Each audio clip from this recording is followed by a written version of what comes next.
Obviously, there's a lot of interest in this hearing. I thank the Secretary for coming. Before I give my opening statement and Senator Durbin gives his opening statement, I think we can expect in a hearing this important that we ought to have utmost of decorum during this hearing. Both the witnesses and the members of this committee need to treat each other with respect, and I hope the people in the audience will likewise treat this very important oversight hearing with the respect that it deserves. Secretary Noem, if you get cut off before you're able to answer, I'll give you time to finish your answer after the member's 10-minute has run out. Also, at any time, if you need a break, just let me know. And I think we had a request from your office that take a break maybe of 5 minutes halfway through the meeting, but if you want other breaks, just let us know. And for all the members, there's a 10-minute round of questioning, and I'm pretty liberal. If you got 5 seconds left in your 10 minutes and you start your question before the 5 seconds run out, I'll let you finish your question, but don't extend it into a 5-minute speech because we got to keep pretty much on time here. So once again, I would welcome everybody to the Judiciary Committee's oversight hearing for the Department of Homeland Security. This hearing comes amid a Democrat-led funding shutdown for the Secret Service, for FEMA, for TSA, and the Coast Guard. These agencies are vital to keeping our country safe. The hearing also comes as our military is engaged with Iran, and I offer my prayers and thoughts to our brave servicemen and particularly to those families that have lost loved ones. Now more than ever, I hope the Democrats will decide to end the shutdown. The Trump administration has worked to deport those who don't have a legal basis in our country. Unfortunately, in the process, some DHS officers, migrants, and protesters have felt threatened, were injured, and in very rare instances, even killed. Mistakes have been made. Let's make it clear, one death is too many. But officers should never be threatened or harmed while enforcing our laws.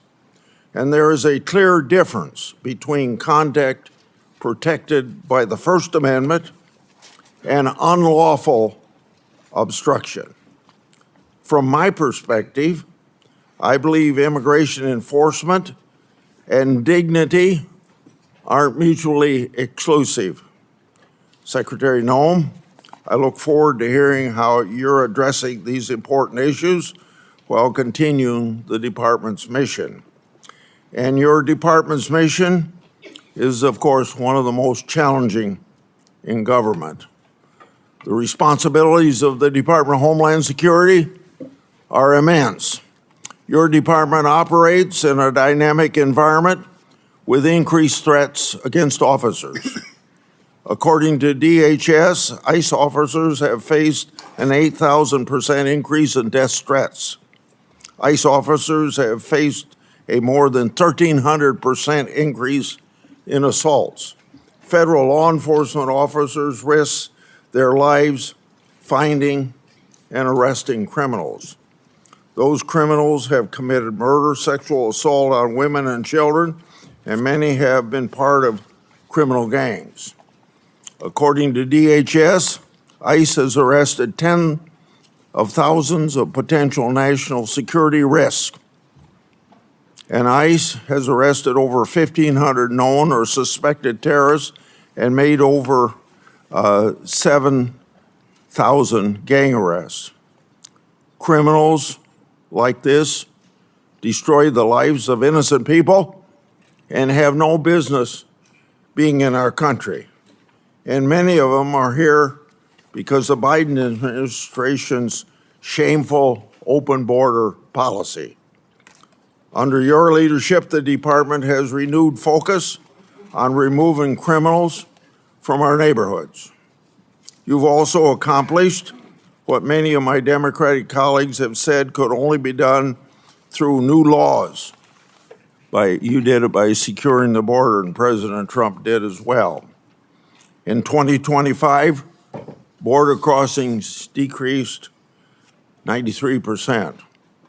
According to DHS and Customs and Border Patrol, 0 illegal immigrants were released into the country for 10 consecutive months. And Customs and Border Protection has seized over 617,000 pounds of drugs. For more than a decade, I've done oversight of unaccompanied migrant children. The Biden administration lost track of thousands of children. The Biden administration disgracefully released children improperly vetted sponsors with addresses including gas stations, shopping malls, movie theaters, and even Disney World.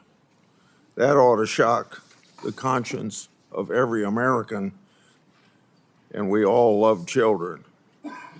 The Trump administration has located over 145,000 of these children lost by Biden's open border policy, and thank God for finding those children.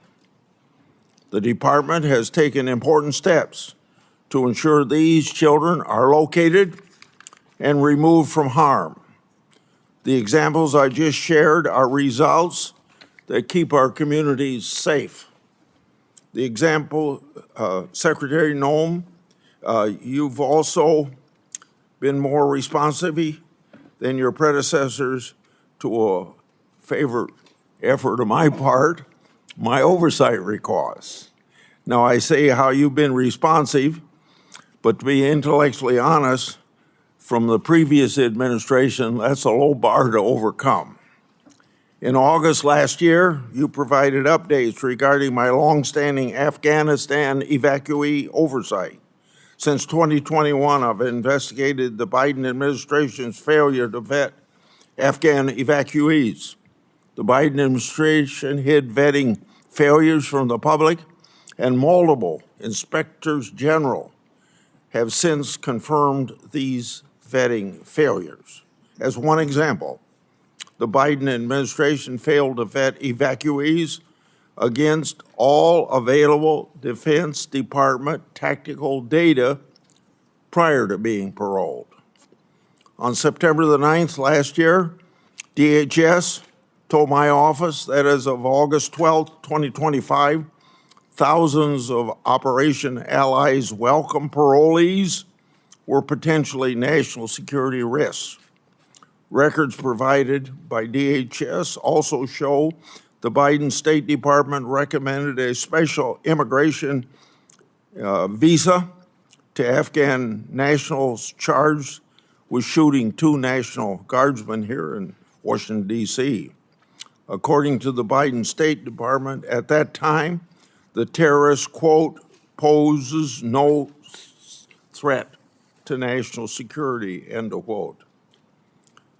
The Biden administration's failure to put this country at risk. Yet, my Democratic colleagues keep trying to ignore that historical fact. You all know I'm a strong supporter of inspectors generals and oversight. Inspector General Kafari has told my office several times that he's been restricted by DHS memo from speaking to certain congressional committees about classified report.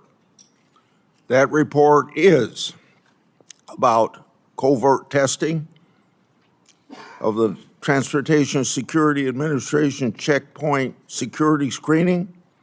I hosted last year a bicameral, bipartisan, classified briefing with senior DHS officials on that matter to do what I can to bring about transparency. I asked the Inspector General, Kafari, to attend, but he declined, asserting that there was a memo in the department preventing him from doing so. I've also commissioned the Government Accountability Office to review the matter relating to that classified report. Government Accountability Office has said they've been unable to obtain possession of the report and access to relevant Transportation Security Administration personnel. Inspectors General and the Government Accountability Office help bring about transparency, and we all know transparency brings accountability to government. Secretary Noem, if what my office has been told is accurate, these matters should have been ironed out a long time ago. If that isn't accurate, you can tell me. Lastly, after your confirmation, you worked with me to restore 3 whistleblowers to their jobs. Thank you for helping me, but more importantly, thank you for bringing justice to those people, because those whistleblowers faced tremendous retaliation for just reporting what the government should have been doing. They blew the whistle on the government's failure to comply with DNA Fingerprint Act of 2005. By executive order, President Trump has required compliance with that law. Now those whistleblowers have been elevated to supervisory roles. They'll receive back pay to cover years of financial losses. For 2 of them who needed it, their law enforcement credentials, badges, and firearms were reauthorized. Often I say whistleblowers are treated like skunks at a picnic, and these were treated like skunks by the previous administration. That administration failed to do right by these whistleblowers. I appreciate your leadership in righting the wrongs against those patriotic whistleblowers. Senator Durbin. Thank you, Mr. Chairman. Thanks for holding this oversight hearing.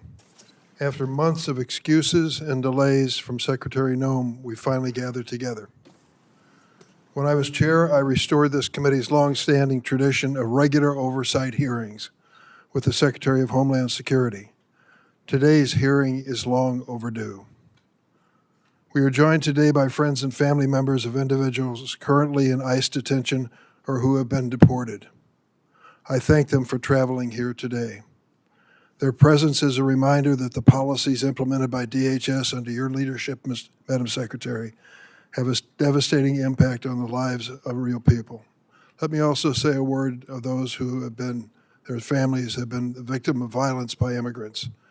Although immigrants as a group commit less crime than native-born Americans, there is no excuse for violence, and what you've gone through is a just terrible situation that I will willingly acknowledge. From my point of view, we need an orderly process at the border to start with. And secondly, we should never knowingly allow a dangerous person into this country. And if someone is in this country seeking citizenship and commits a crime, serious crime, they should be asked to leave or incarcerated. Bottom line, there's a way to deal with immigration that is sensible and humane on both sides. More than a dozen years ago, 2 members of this committee, myself and another member, worked with a bipartisan group under Senator John McCain to write a comprehensive immigration law which dealt with many of the issues we've been working on since. It passed in the United States Senate with over 60 votes, bipartisan, supported by business and labor and religious leaders across the board. Unfortunately, the Republican leadership in the House of Representatives refused to take it up. Had we passed that and made it the law of the land, we could have avoided a lot of the terrible things that have occurred since. Madam Secretary, under your leadership, the Homeland Security Department has been devoid of any moral compass or respect for the rule of law. Without hesitation or remorse, DHS agents have wreaked havoc in our cities. I've seen it in the city of Chicago, and acted with unspeakable cruelty against children, immigrant families, and American citizens. This administration's reckless immigration enforcement campaign is creating fear in communities and eroding the foundational tenets of our democracy. Democrats believe that Congress must do its job and rein in ICE abuses by requiring immigration agents to simply follow the same rules as local police. While Republicans claim the DHS shutdown is putting us at risk, the reality is this administration has engaged in mass layoffs of career national security officials and diverted many others from protecting the homeland of the president's with the president's mass deportation campaign. This is all while Secretary Noem is sitting on an unprecedented amount of appropriated funds, more than the United States Marine Corps. The Republicans in Congress gave her this and gave her virtual decision-making power in terms of the execution of policies. And she is spending nearly $300 million on a fleet of luxury private jets so she can travel in style. Really? Secretary Noem has repeatedly claimed that the department is arresting the, quote, worst of the worst and making American cities safe. In fact, less than 14% of immigrants arrested during Trump's first year back in office had charges or convictions for violent criminal offenses. Less than 14%, 1 out of 7. Immigration agents arrive in cities without consulting local law enforcement. They roam the streets in paramilitary gear and arrest and detain people based on the color of their skin, their accents, and the language they speak, the infamous Kavanaugh stops. That is not a public safety operation. That is a paramilitary occupation. And Secretary Noem has made excessive force the department's default position. In my home state of Illinois, during the so-called Operation Midway Blitz, agents violently attacked, tackled, arrested, and detained immigrants and citizens. They conducted a military-style raid on an apartment complex, kicking down doors and zip-tying children. A Border Patrol agent shot an American citizen, Miramar Martinez, multiple times, 5 times. She miraculously survived. After the incident, the agent bragged on the internet, 5 shots, 7 holes. And this administration didn't just shoot her 5 times. They called her a domestic terrorist, tried to prosecute her on trumped-up charges that were ultimately withdrawn, and fought the public release of evidence in her case. In Minnesota, your agents shot and killed Renee Good and Alex Preddy, 2 American citizens. And as their families struggle with these horrible tragedies, they had to fight baseless accusations of domestic terrorism from Secretary Noem, the head of the agency responsible for their loved one's death. The department has also translated the president's racist attacks into immigration policy. President Trump has repeatedly called Somali immigrants, and I quote, garbage, and said that he doesn't want immigrants from what he calls, and I'm going to clean this up, S-hole countries. I heard him say that in the Oval Office repeatedly. Secretary Noem responded to what she called, quote, a full travel ban on every damn country that's been flooding our nation with killers, leeches, and entitlement junkies. It just so happens that every country covered by the Trump-Noem ban has a majority non-white population. Earlier this month, the Trump administration deployed Border Czar Tom Homan to Minneapolis, supposedly to end Operation Metro Surge. The president is reading his sinking poll numbers and finally recognized the American people are sick and tired and fed up with this heavily armed, masked secret police agents causing chaos in our cities. But the reality is the administration has not backed down from Stephen Miller's 3,000 person a day arrest quota. Meeting this quota is impossible without continuing indiscriminate enforcement. There simply are not enough of the so-called worst of the worst to do it. ICE agents are even arresting trafficking survivors like Luna, who was abused for years. In February 2025, The Trump DHS found Luna's application for a trafficking visa was bona fide. Today, Luna is still in detention. DHS has launched a cruel scheme to purchase massive warehouses for detaining immigrants, some designed to hold 8,000 people. To put that in perspective, our largest federal prison holds 4,000. Listen to what the U.S. Conference of Catholic Bishops said about this. The thought of holding thousands of families in massive warehouses should challenge the conscience of every American.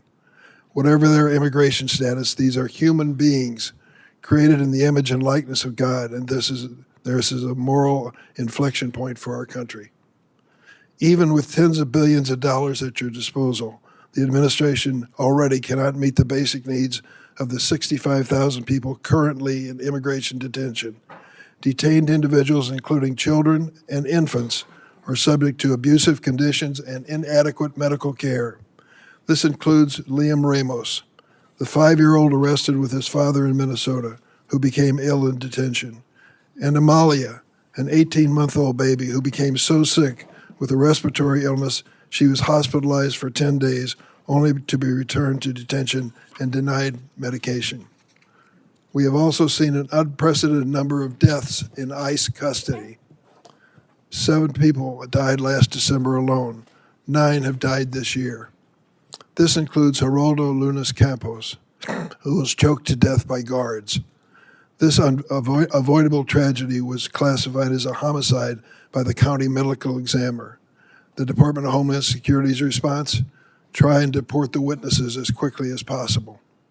Secretary Noem and her rogue immigration agents seem to believe they are above the law and accountable only to the president and Stephen Miller's evil vision of a hateful America. Chief Judge Patrick Schultz of Minnesota, a Republican appointee, found that ICE violated at least 96 court orders in Minnesota in January, the month of January alone, which he said was, quote, likely more than some federal agencies have violated in their entire existence. And hundreds of federal judges have ruled more than 4,440 times that ICE is detaining immigrants illegally. That is an extraordinary rebuke from the federal bench. It hasn't stopped there. This department has trampled on the Fourth Amendment, forcibly entering private homes and businesses without judicial warrant. The Trump administration has also punished individuals for exercising their rights to free speech and peaceful protest under the First Amendment. They revoked a student's visa for writing an op-ed in America. In America. They have subpoenaed social media companies for information on Americans who have criticized ICE. ICE agents have found the addresses of peaceful protesters and showed up their homes to intimidate them. Now the administration is even threatening to interfere with our elections. President Trump has suggested that the federal government should nationalize elections. Top Trump ally Steve Bannon recently said, "We're going to have ICE surround the polls. We'll never again allow an election to be stolen," end of quote. Secretary Noem went further, and this is what you said, and I quote, "Make sure that we have the right people voting, electing the right leaders to head this country." And the administration has threatened immigration enforcement surges if state officials do not turn over their voter rolls and raided an election office in one swing county. We must ask, what is President Trump's endgame for this reign of state-sponsored violence against America's own citizens? History teaches us that immigrants are the first target when an authoritarian regime seeks to erode civil rights and consolidate power. But immigrants are never the last target. And we know that Donald Trump does not respect the constitutional rights of any American, regardless of party. Secretary Noem, this is the first time we met. I've been on this committee for more than 2 decades. I worked with every one of your predecessors of both political parties. I tried to meet with you before and after your confirmation, but you refused every request. I want to be clear, and you should know this. No official on this side of the rostrum or the other is above the law. You have no right to deploy immigrant agents as a paramilitary force in American cities. You swore an oath to uphold the Constitution. You have an obligation to answer questions posed by the member of this committee so that meaningful accountability can begin for the terror we are witnessing in America every day. Would you please stand to be sworn? Do you affirm the testimony you're about to give before the committee will be the truth, the whole truth, and nothing but the truth, so help you God? Thank you for that positive response. Please go ahead and give your opening statement. Krishti Noem, you should be ashamed of yourself. I'm a No. former female. Okay. You have Well, disgraced your agency. FEMA employees should be responding to disasters, not ICE. You should be ashamed of yourself. Your staff say abolish ICE. Your staff say abolish ICE. Your staff say abolish. you may proceed. Thank you, Mr. Chairman, and thank you to the ranking member, Senator Durbin, as well, and the distinguished members of this committee. I appreciate the opportunity to be with all of you today and talk about the important matters and work that the Department of Homeland Security Is your does microphone every on? single day.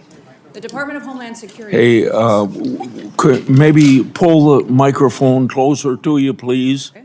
And the red light is on? Yep, it is. Okay, proceed. The Department of Homeland Security was established in the aftermath of 9/11, one of the darkest days in our nation's history. That resulted in the death of nearly 3,000 Americans. The mission of the Department of Homeland Security at that time was just as critical as it is today. We protect our American people, we prevent acts of terrorism, and we defend our homeland. Every action that the Department of Homeland Security takes is guided by that mission and by that responsibility. Thanks to President Trump's leadership and the hard work of the men and women of DHS, our department has delivered historic results and has made our communities safer. Since the start of President Trump's second term, daily encounters along the southwest border declined by 96% compared to the Biden administration's daily average. We've reached the lowest levels ever recorded in U.S. Customs and Border Protection's history. In President Trump's first year, total Border Patrol apprehensions along the southwest border were less than the average of a single month under the Biden administration. For 10 straight months, the Border Patrol has released 0 illegal aliens into the interior of the United States. And in President Trump's historic first year back in office, nearly 3 million illegal aliens have left the United States as a result of the administration's enforcement efforts from following the law. That includes 2.2 million that have voluntarily left and returned back to their home countries, and more than 675,000 detainments and deportations. A majority of the aliens that were arrested by Immigration and Customs Enforcement have a criminal record and have been charged with or convicted of secondary crimes in addition to their initial crime of being in the United States illegally. During this period, ICE has arrested over 1,500 known and suspected terrorists, more than 7,700 known gang members, many of them that were allowed to come into this country under the Biden administration. We have also reached the lowest murder rate in the last 125 years since that data was tracked. Under President Biden, more than 450,000 unaccompanied alien children went missing or were lost due to the dangerous open border policies that were embraced. Under President Trump, the Department of Homeland Security and the Department of Health and Human Services have already located over 145,000 of these children and returned them back to their families and back to people who care about them. And we will not stop until every single one of those children is found. Fentanyl trafficking at the southern border is down. It's been cut by over 56% because of that secure border and the enforcement actions that have been taken there. And that's compared to the same period of time in 2024. The Coast Guard has seized enough cocaine the past year to prevent quantities capable of killing more than 193 million Americans, and it's kept them off of our streets. In fact, total interdiction efforts under the Trump administration have prevented 1.7 billion lethal doses of drugs from killing our next generation of Americans. These results reflect the fact that we are enforcing the laws that Congress has passed. I want to address the dangerous environment that our ICE officers face on the streets today. They are facing a serious and escalating threat as a result of deliberate mischaracterizations of their heroic work and rhetoric that demonizes our law enforcement. DHS has documented an 8,000% increase in death threats against our ICE officers and their families, as well as more than 1,300% increase in assaults while carrying out the lawful enforcement operations that they do every single day. I recognize that members of this committee may hold differing views about immigration policy, but it's important that we distinguish between disagreements over policy and the department's operational responsibility to enforce existing law that has been passed by Congress. It's our duty as a department to defend our homeland. The latest Democrat-led shutdown of DHS is reckless, it's unnecessary, and it undermines the American national security, and it harms the men and women who work at DHS and their families. Despite the House passing a bipartisan, bicameral full-year DHS funding bill, it is Senate Democrats who've chosen not to fund the department and have held this department hostage. As a result, critical national security missions, including border security, immigration enforcement, aviation security, disaster response, cybersecurity, and the protection of critical infrastructure, are all being strained. Our ability to provide for a safe and successful World Cup is being hindered as well. More than 100,000 dedicated DHS employees are once again being asked to work without pay for the third time in just 5 months. At a time when we've produced the most secure border in history and removed nearly 3 million illegal aliens from our country, disrupting the department responsible for those gains is indefensible. I want to thank the men and women of the Department of Homeland Security for their professionalism, for their dedication, for their commitment to keeping America safe and continuing to show up and work even though they aren't being compensated for it. They've kept us safe and they have patience, and our success is only possible because of their service and sacrifices. I also want to thank our angel families that are behind us to tell their stories and testimonies, and also thank my husband for being here in support as well. Thank you for the opportunity to testify, Mr. Chairman, and to all the distinguished members. I look forward to your questions today. With that, I yield back. I have spoken about the 10-minute times that we have. Get it up to 10 minutes for me. It's on 5 minutes. 10 minutes. Thank you for your testimony. The previous administration's open border policy brought millions of people to this country. We don't know everyone's background or true intent for entering, but we know many of these had ill intent. Given the Iran conflict, what steps has Homeland Security taken to protect the potential against potential Iranian sleeper cells and related terrorism? Well, thank you, Mr. Chairman. We work every single day with our intelligence agencies and law enforcement partners to make sure that we are investigating and finding any threats to the homeland here within our borders. We work with the FBI often, and Homeland Security Investigations specializes in this kind of work each and every day. Not only that, we go back and we are revetting some of the individuals and some of the programs that we may have concerns about, looking at social media, also going through those interviews that are necessary for some of our programs that the Biden administration abused and perverted under their time there as well. We look at the fact, Mr. Chairman, that over the last administration, when millions of people streamed across our border, we don't necessarily know who all came into our country.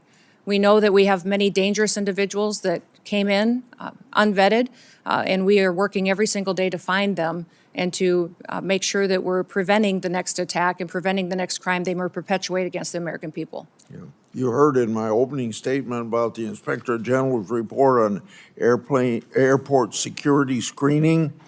After Congress had been told of the report, you announced $1 billion in airport security upgrades. Press report have sources attacking you for changing the shoe removal policy. Does the $1 billion investment relate to the issue in the Inspector General's report? And then I have a follow-up to that. Well, sir, I can't speak directly to that report because it is classified. I will tell you that all of the recommendations that the Inspector General had in that report have already been implemented, and that there was flawed data included in it. What I will tell you is the billion-dollar investment is necessary at our TSA security checkpoints because it's been over a decade since a significant upgrade has happened. We have new technologies that can be used in X-ray baggage scanners, abilities to use information and new technologies to scan individuals that would be more efficient, allow people to get through the security checkpoint and get to their planes on time and ensure their safety. The number one priority of TSA is security, and we make sure that we are continuing to use all of the options and tools available to us to make sure that they are safe as they travel through our airports and in our airways. Thank you for that report. The follow-up is, was going to ask for those details, but you've given me those details. Have these details been communicated to the Inspector General? Yes, they have, sir, and I wanted to also, in regards to your comments in your opening statement, there's nothing preventing the IG from coming and briefing members of Congress, and he's free to do that. We just need to remember it's a classified document and use those protocols to ensure that it remains classified. Regarding Afghan evacuee oversight of mine, you informed my office that thousands of Afghan parolees were potential national security risk. Nearly 1,000 was reported to me on August 12th last year. What steps have you taken with the interagency partners to investigate these parolees, and what, if any, national security concerns still exist because of the previous administration's failures to vet? Well, Mr. Chairman, some of the things that we have implemented under President Trump's administration is to go back and look at those individuals who came in under Operation Allies Welcome and make sure that we're re-vetting those, especially those that have come in the last 4 years under the Biden administration, recognizing that they weren't tracking necessarily biometrics or their social media present communication, how they were doing since they've come to the United States. And also, sir, there's a requirement under that program to come back every single year and do an interview to discuss with them and have conversations on what they're doing in the United States, how they're transitioning to the United States under that program, and that was not being done. So we're going back and re-vetting all of those individuals and making sure that we know that if someone is here in this country, that they love America, they want to be a part of our way of life, and they don't wish to do us harm.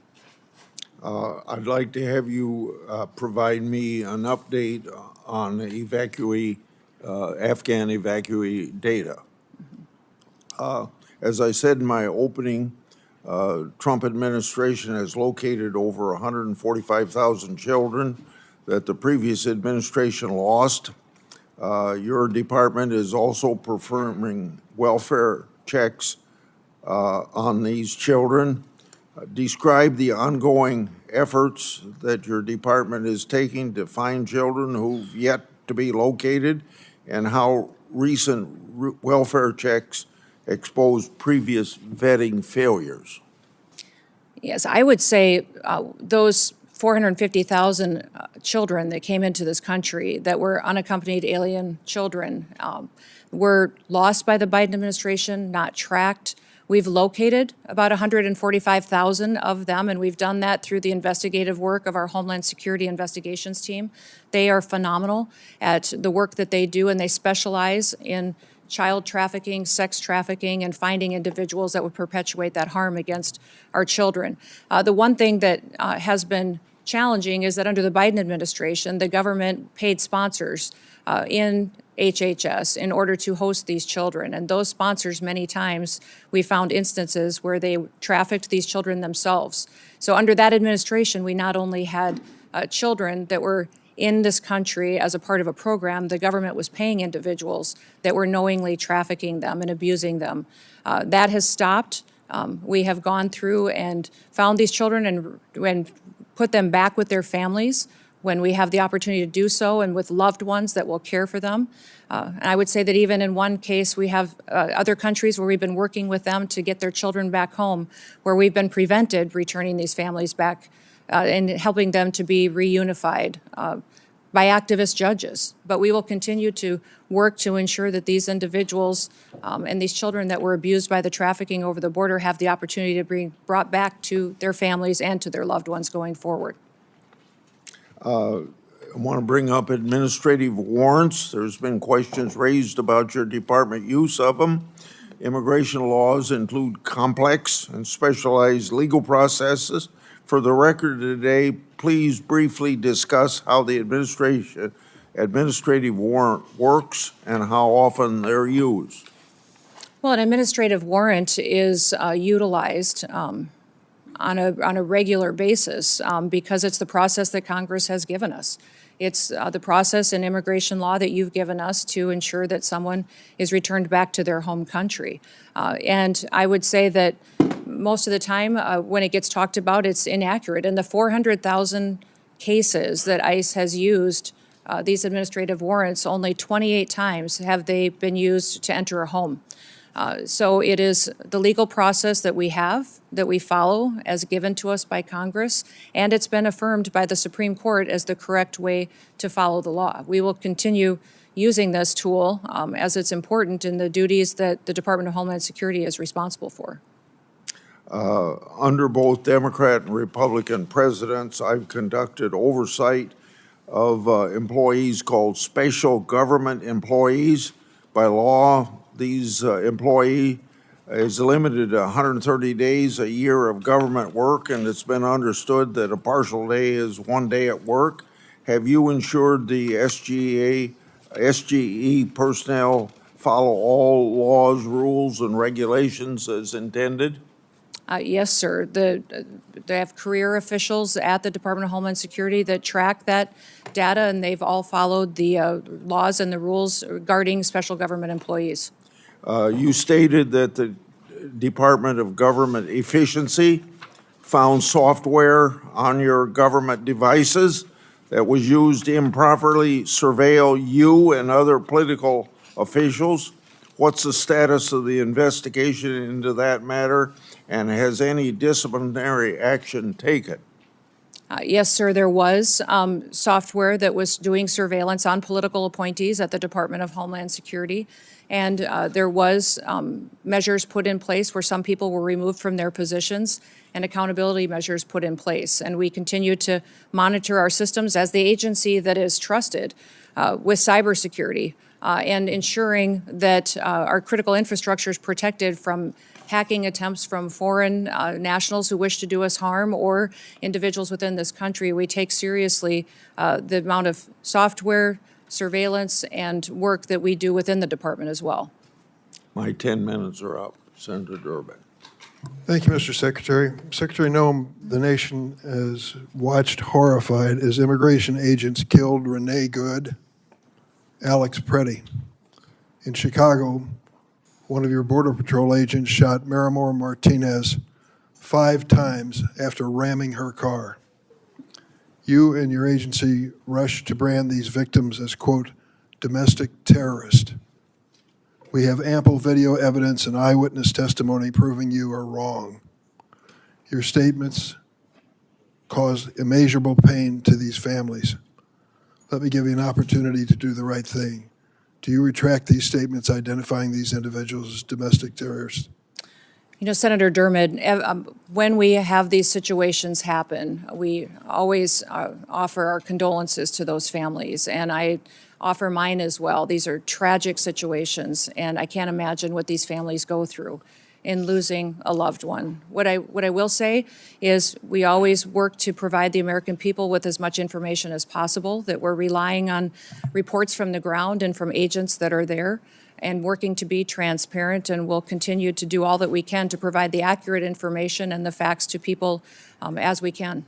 Where did you get that information? In a recent hearing before the HISGAC committee, CBP and ICE officials testified under oath that their agencies did not inform you that Preddy was a domestic terrorist during that hearing, stated during that hearing. I was getting reports from the ground from agents at the scene, and I would say that it was a chaotic scene, as you've seen in Minneapolis and St. Paul, as immigration enforcement has gone forward, and we've worked at targeting the worst of the worst, that many times And you our believe agents have been calling- faced you with believe calling violent the victims of that violence protesters. domestic terrorists as a way to calm the scene? These violent terrorists have put them in a situation where they've been, it's unprecedented what these agents have faced. So that situation on the ground that day was chaotic.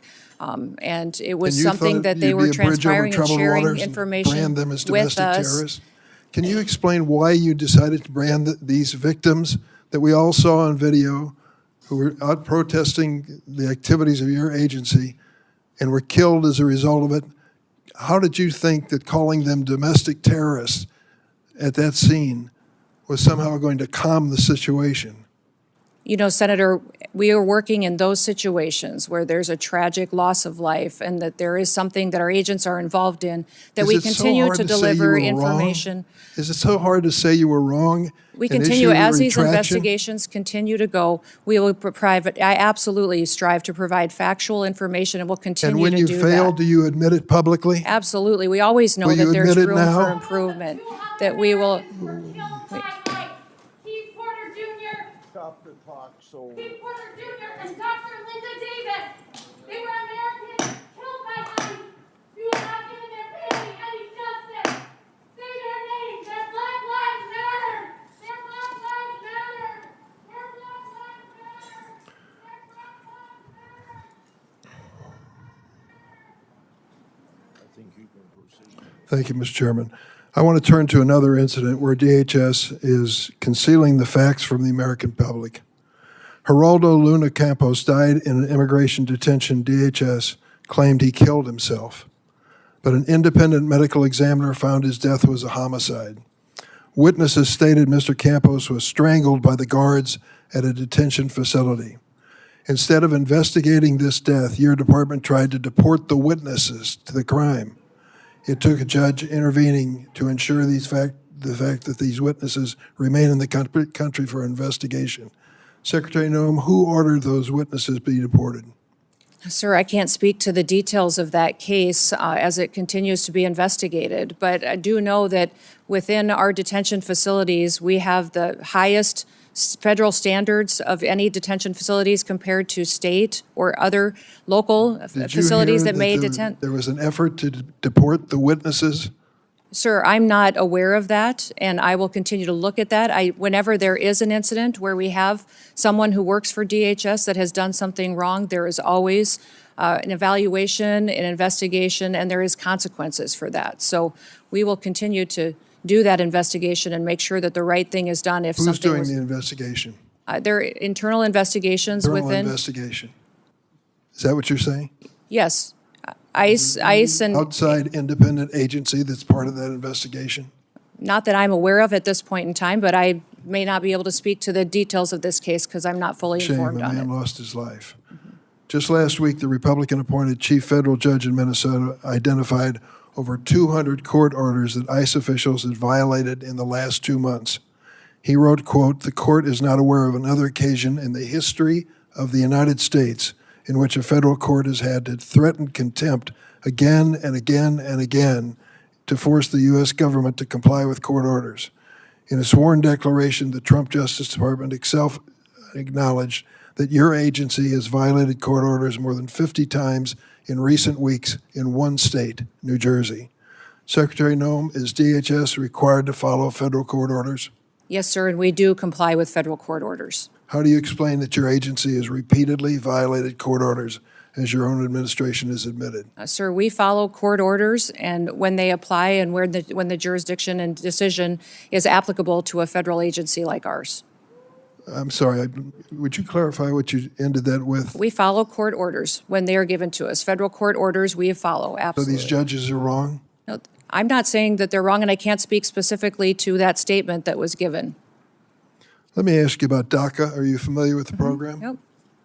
Do you understand the people that are covered and protected by DACA have to go through a background check, which includes a criminal check? Yes or no? Yes. You do? Last week, your agency informed us that last year ICE arrested 261 DACA holders and deported 86 of them.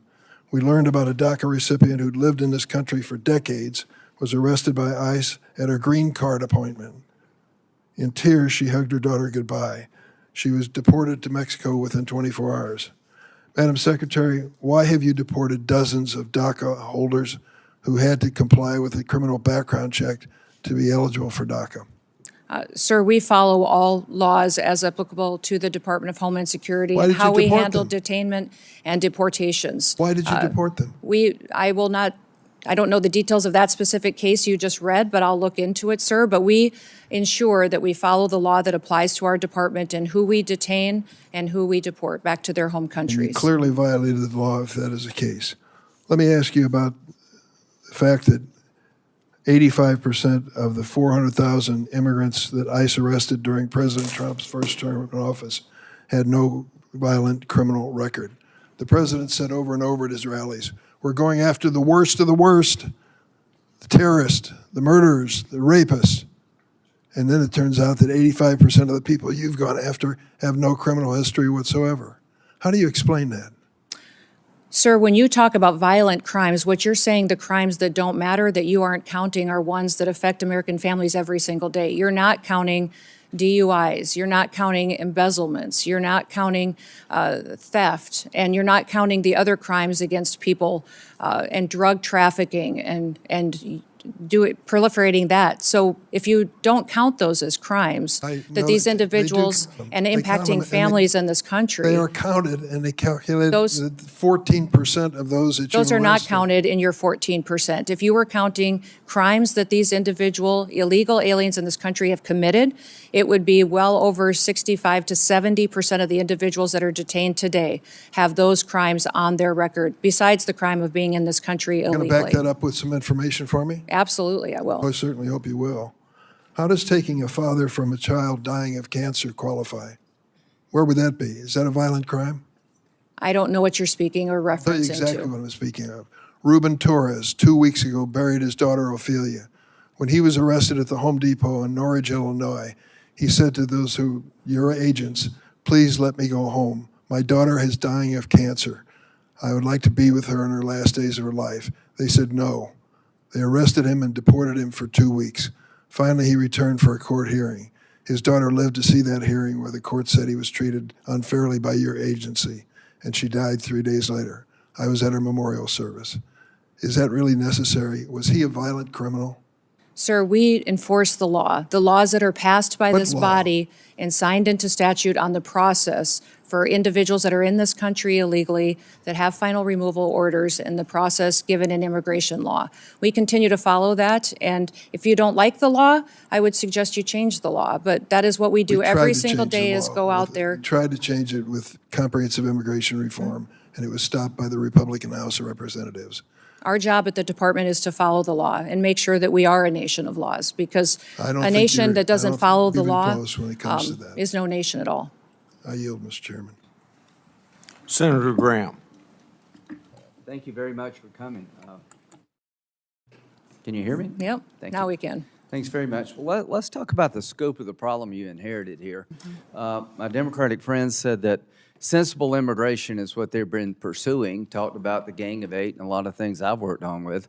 Would you say that the 4 years of Biden was sensible immigration? No. I wouldn't either. I would say it's obliteration of the border. 11 million people came into this country during President Biden's term. He obliterated all controls. We sent them all over the country in planes, trains, and automobiles.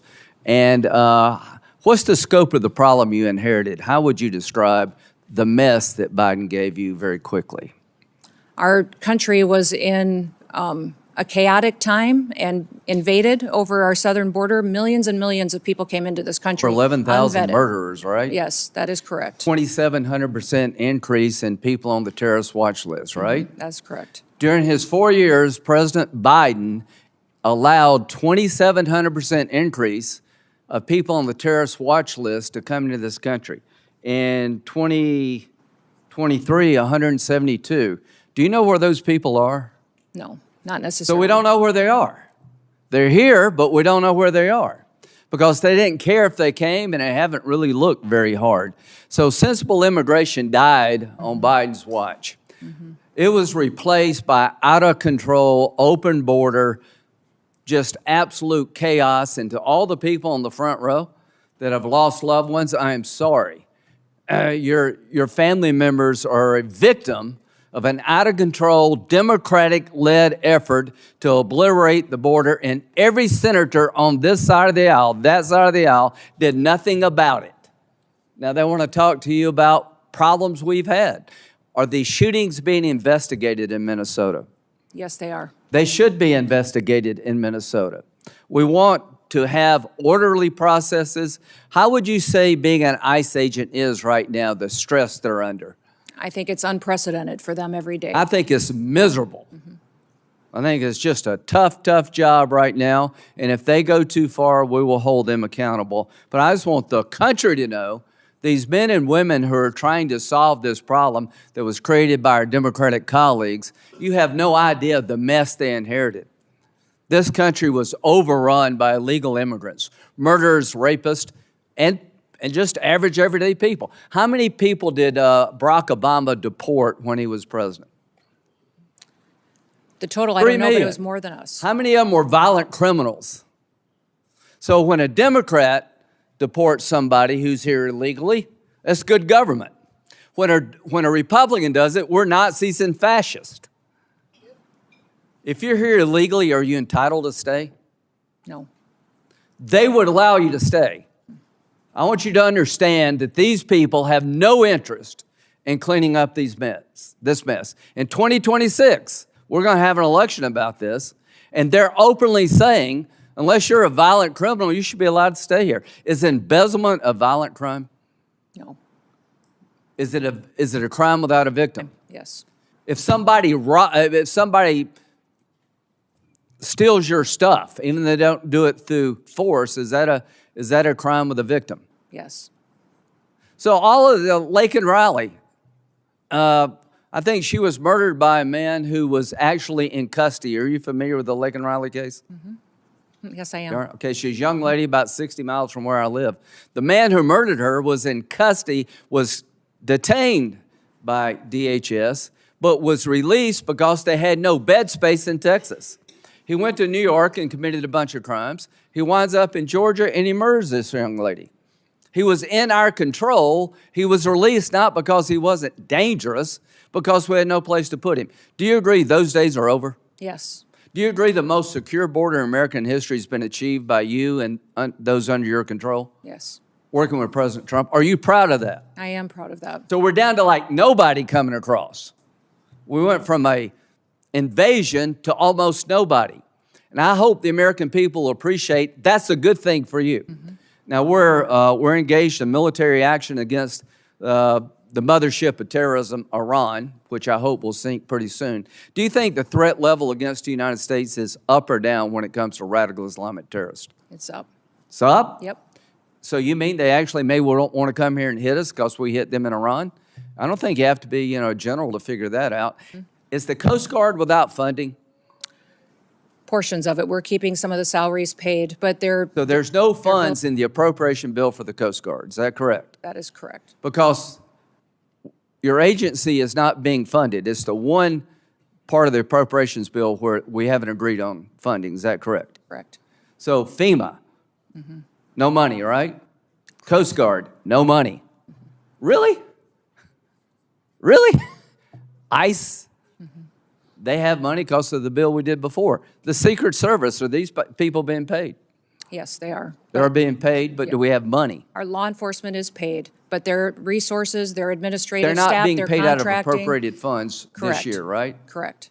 So in the appropriations process, we've got no new money for the Secret Service. Does that make any sense to anybody in America? Can we not understand America is under siege now? Likely to be attacked because radical Islam is under siege and they're going to hit back. And we're sitting here looking at each other and not funding DHS? If you want to reform ICE, great. Count me in. If you want to make DHS more professional, count me in. If you want to investigate bad shootings, count me in.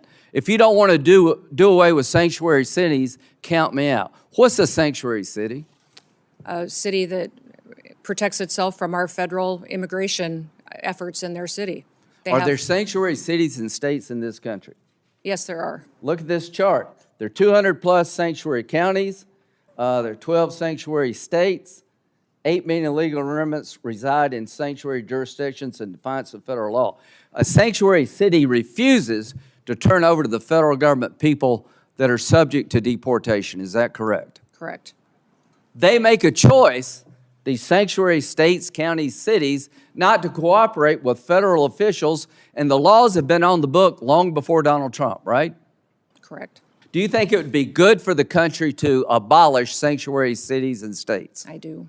Do you believe as long as they exist, it will be a magnet for future immigration, illegal immigration? Yes, I do. So if you're a legal immigrant and you can get to one of these sanctuary cities, states, or towns, you believe you'll never leave.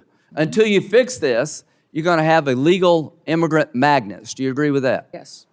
Would you urge the Congress to abolish sanctuary cities Yes, I would, sir. and sanctuary states? When it comes to the threat level against our homeland, how would you characterize it right now? Right now, I would say, sir, that we should have our every effort within the Department of Homeland Security out protecting people 24/7, because we face not just enemies from overseas that threaten our way of life and our American values. The Biden administration let them here. They let them in our borders. They're in our hometowns. They are unvetted, thousands and thousands of people that are dangerous criminals, gang members, known and Who's this suspected guy? terrorists. Who's this guy? He is the man that conducted the horrific act down in Austin. Okay, what country did he come from? I think Senegal. Okay, and he was killed in Austin, Texas, right? He was. And the shirt said what? Property of Allah. Property of Allah. And when you went to his house, you found a what kind of flag? Iranian flag. Iranian flag. Wonder how many people are like that here, waiting to pounce. And DHS doesn't have appropriated funds. This is insane. There are more people like this. We obliterated our borders. 1.7 million people came into this country from countries that were designated to be a problem. Special interest aliens. Are you familiar with that? Yes, I am. So 1.7 million came from countries that would make you a special interest alien because of the nature of the country. Libya, Nigeria, North Korea, Afghanistan, China, Cuba. Do you know where those 1.7 million people are? Not all of them. Yeah, I don't know. I don't know where they are either. But they let them in. We don't know where they are. They came from countries that are so dicey. We made you a special interest alien if you came from those countries. So we're having a hearing here. I'd like to make ICE more professional. I'd like to make sure if there was a bad shooting, it's documented as such and people pay a price. But I will not apologize to anybody in this room to try to clean up the mess that Biden started and you empowered. We've got to deal with this. We've been invaded. Only God knows how many people are here and what they're up to, and we're not going to stop. We're going to learn, but we're not going to stop because America is under siege, and the idea we're not defunding DHS is insane, criminally insane. Senator Whitehouse. Thanks very much, Chairman. Let me start by noting that we have repeatedly said, our ranking member on the Senate Appropriations Committee, Senator Murray, has said that we are more than willing to fund TSA, more than willing to fund the Coast Guard, more than willing to fund FEMA, and that it is the administration that is holding those agencies hostage in order to extract additional funding for ICE and CBP. That is our quite clearly stated position, and I just wanted to recognize that now. Ms. Noem, I want to walk you through an incident that took place in Rhode Island. We have a courthouse in Rhode Island, our Superior Court. The court had an agreement with your organization not to conduct operations in that courthouse. Despite that agreement, your officers went in to conduct operations in that courthouse. They went in plain clothes and masked, so maybe they were aware of the agreement, maybe they weren't. Either way, it was unprofessional not to honor the agreement with the court. There is also a court rule against photographing people in the courthouse. They were photographing people in the courthouse. They either didn't know or didn't care about that court rule. Either way, it was unprofessional. They were pursuing an intern and taking photos of this young intern who was not the person supposedly sought. The intern was in high school. The person sought was in his 30s. It shouldn't be too hard to tell the difference. They couldn't. It was unprofessional. A state judge escorted the intern out to his car to take him back to high school. The agents didn't recognize the judge. They operate against the agreement in a courtroom and don't bother to know who the judges are. Again, unprofessional. They followed the judge out to his parked car, which was parked in a spot reserved for judges. Whether or not they already knew he was a judge, it does not take much in terms of powers of deduction to understand that the person getting into a car in a parking spot reserved for judges is probably a judge. Again, unprofessional. Then they threatened to smash his windows and drag him from the car. A judge with a high school intern in the car who's not the guy they're looking for. That kind of escalation seems unprofessional and irresponsible. Then they held the kid for half an hour in another vehicle while they figured out that, in fact, the high school kid was not the 30-plus-year-old person that they were supposedly looking for. Nobody was hurt, but there was nothing professional about that entire exchange. And I would ask you to send a signal down to your folks to stop that kind of dangerous and unprofessional nonsense, particularly in our courthouses. Let me ask you, why don't you deconflict with local enforcement when you operate? Our officers do. We welcome cooperation from local law enforcement and want them at the state level, at the local level, to cooperate with us so that we can continue to conduct our federal operations That's a different with the thing. safety of the cooperation that comes from those types of agreements. Deconflicting and cooperating are two different things. They can overlap, but they are two different things. You deconflict when you plan an operation in another law enforcement agency's jurisdiction, like here, the court sheriffs, and let them know what you're going to do. This all could have been headed off if you'd spoken to if your people had spoken to the sheriffs first and said, we're concerned about this guy. Oh no, he's an intern, he's in high school. None of this was necessary if they had bothered to deconflict. So please, send the message down to your people that there's a reason that deconflicting is standard law enforcement practice for, among other things, officer safety. Will you do that? Yes, sir, but I will tell you that our law enforcement are being doxxed at unprecedented levels. So at times we've run into situations in sanctuary cities or in sanctuary states where notifying that local law enforcement on some of these operations has doxxed them and their families and leaked a law enforcement operation, which puts people's lives in jeopardy. So they absolutely want to work with cooperative local law enforcement. About that, and in that case I strongly specifically, suspect that there's a big difference these between individuals, non-cooperation and actual interference with your operations. But I'll reserve that to a question for the record so you can substantiate that. Could you explain this? sir, I'm looking at a picture of an interior, looks like a bedroom. Of an airplane? Yes, sir.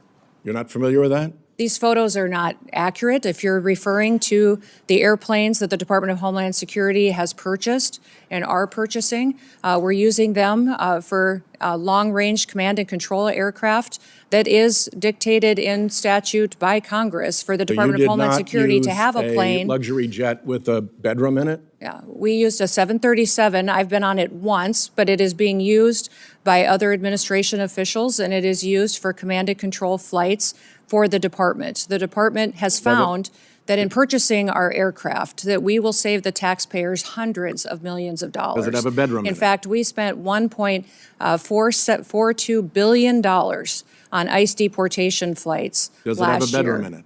I believe it's being refurbished and not having a bedroom in it, so it is being Photograph of the other refurbished. part of the room. What kind of This, deportee justifies being flown out of the country in a luxury jet with a bedroom and accommodations like this? there are aircraft being purchased that will be utilized for executive air travel and for deportations. Well, your If you people remember said in the that this past, was we gonna have be used deportations. jets of this size and this configuration for deportations in the past. If you remember In this configuration, by this configuration, you mean I with a didn't see bedroom the and inside luxury of 'em. accommodations like this That you've plane- used for deportations. Is that true? Sir, we have 737s that are being purchased by the department to replace contracts that we have on ICE deportations. That's what they're going to be used for. And in fact, the Coast Guard is the only entity within the Department of Homeland Security that has jets at this point in time. They had two G5s that were 20 to 25 years old Let me ask that are you being about replaced the so that they can response continue to serve our from Coast Guard and our military Some senior for administration years to come. officials about these aircraft. They've been reported as saying, although they don't want to say publicly this, but individuals described as senior administration officials have described these airplane purchases as the world's worst deal and an abuse of federal funds.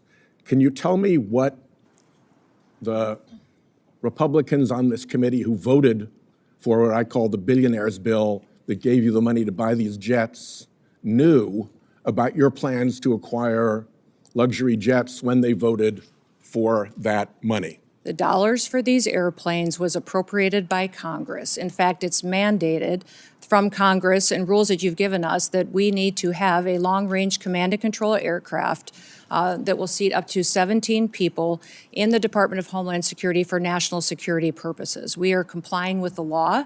Those planes are being refurbished and will be utilized we'll for that, see. and they'll be Two quick utilized questions by in my members of last the minute, if you don't administration and mind. other components. First- they will also cut our costs, sir, First, in my last by minute, almost if you don't mind, 40%. We are saving the you- taxpayer 40% by purchasing our own aircraft May I and have a operating minute? them rather than being susceptible to the contracts that they have today. We have an extra 2 minutes to fill in the filibuster there. I'll give you 30 seconds beyond the 44 Will seconds you- you got now.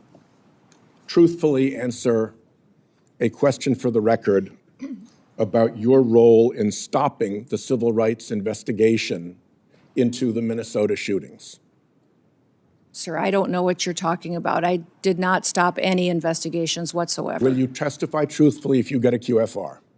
Yes, I testify truthfully. I did not And will you stop. testify in the District of Columbia Federal Court contempt proceeding? Sir, I do not know what you're referencing, and I would hope for some context. The Federal District Court contempt proceeding related to the deportation, contrary to a court order, of individuals to Venezuela. Will you testify in that proceeding? Sir, I think that you're referencing something that I have a gag order to, but I can certainly follow up with you. My time's up. Thank you.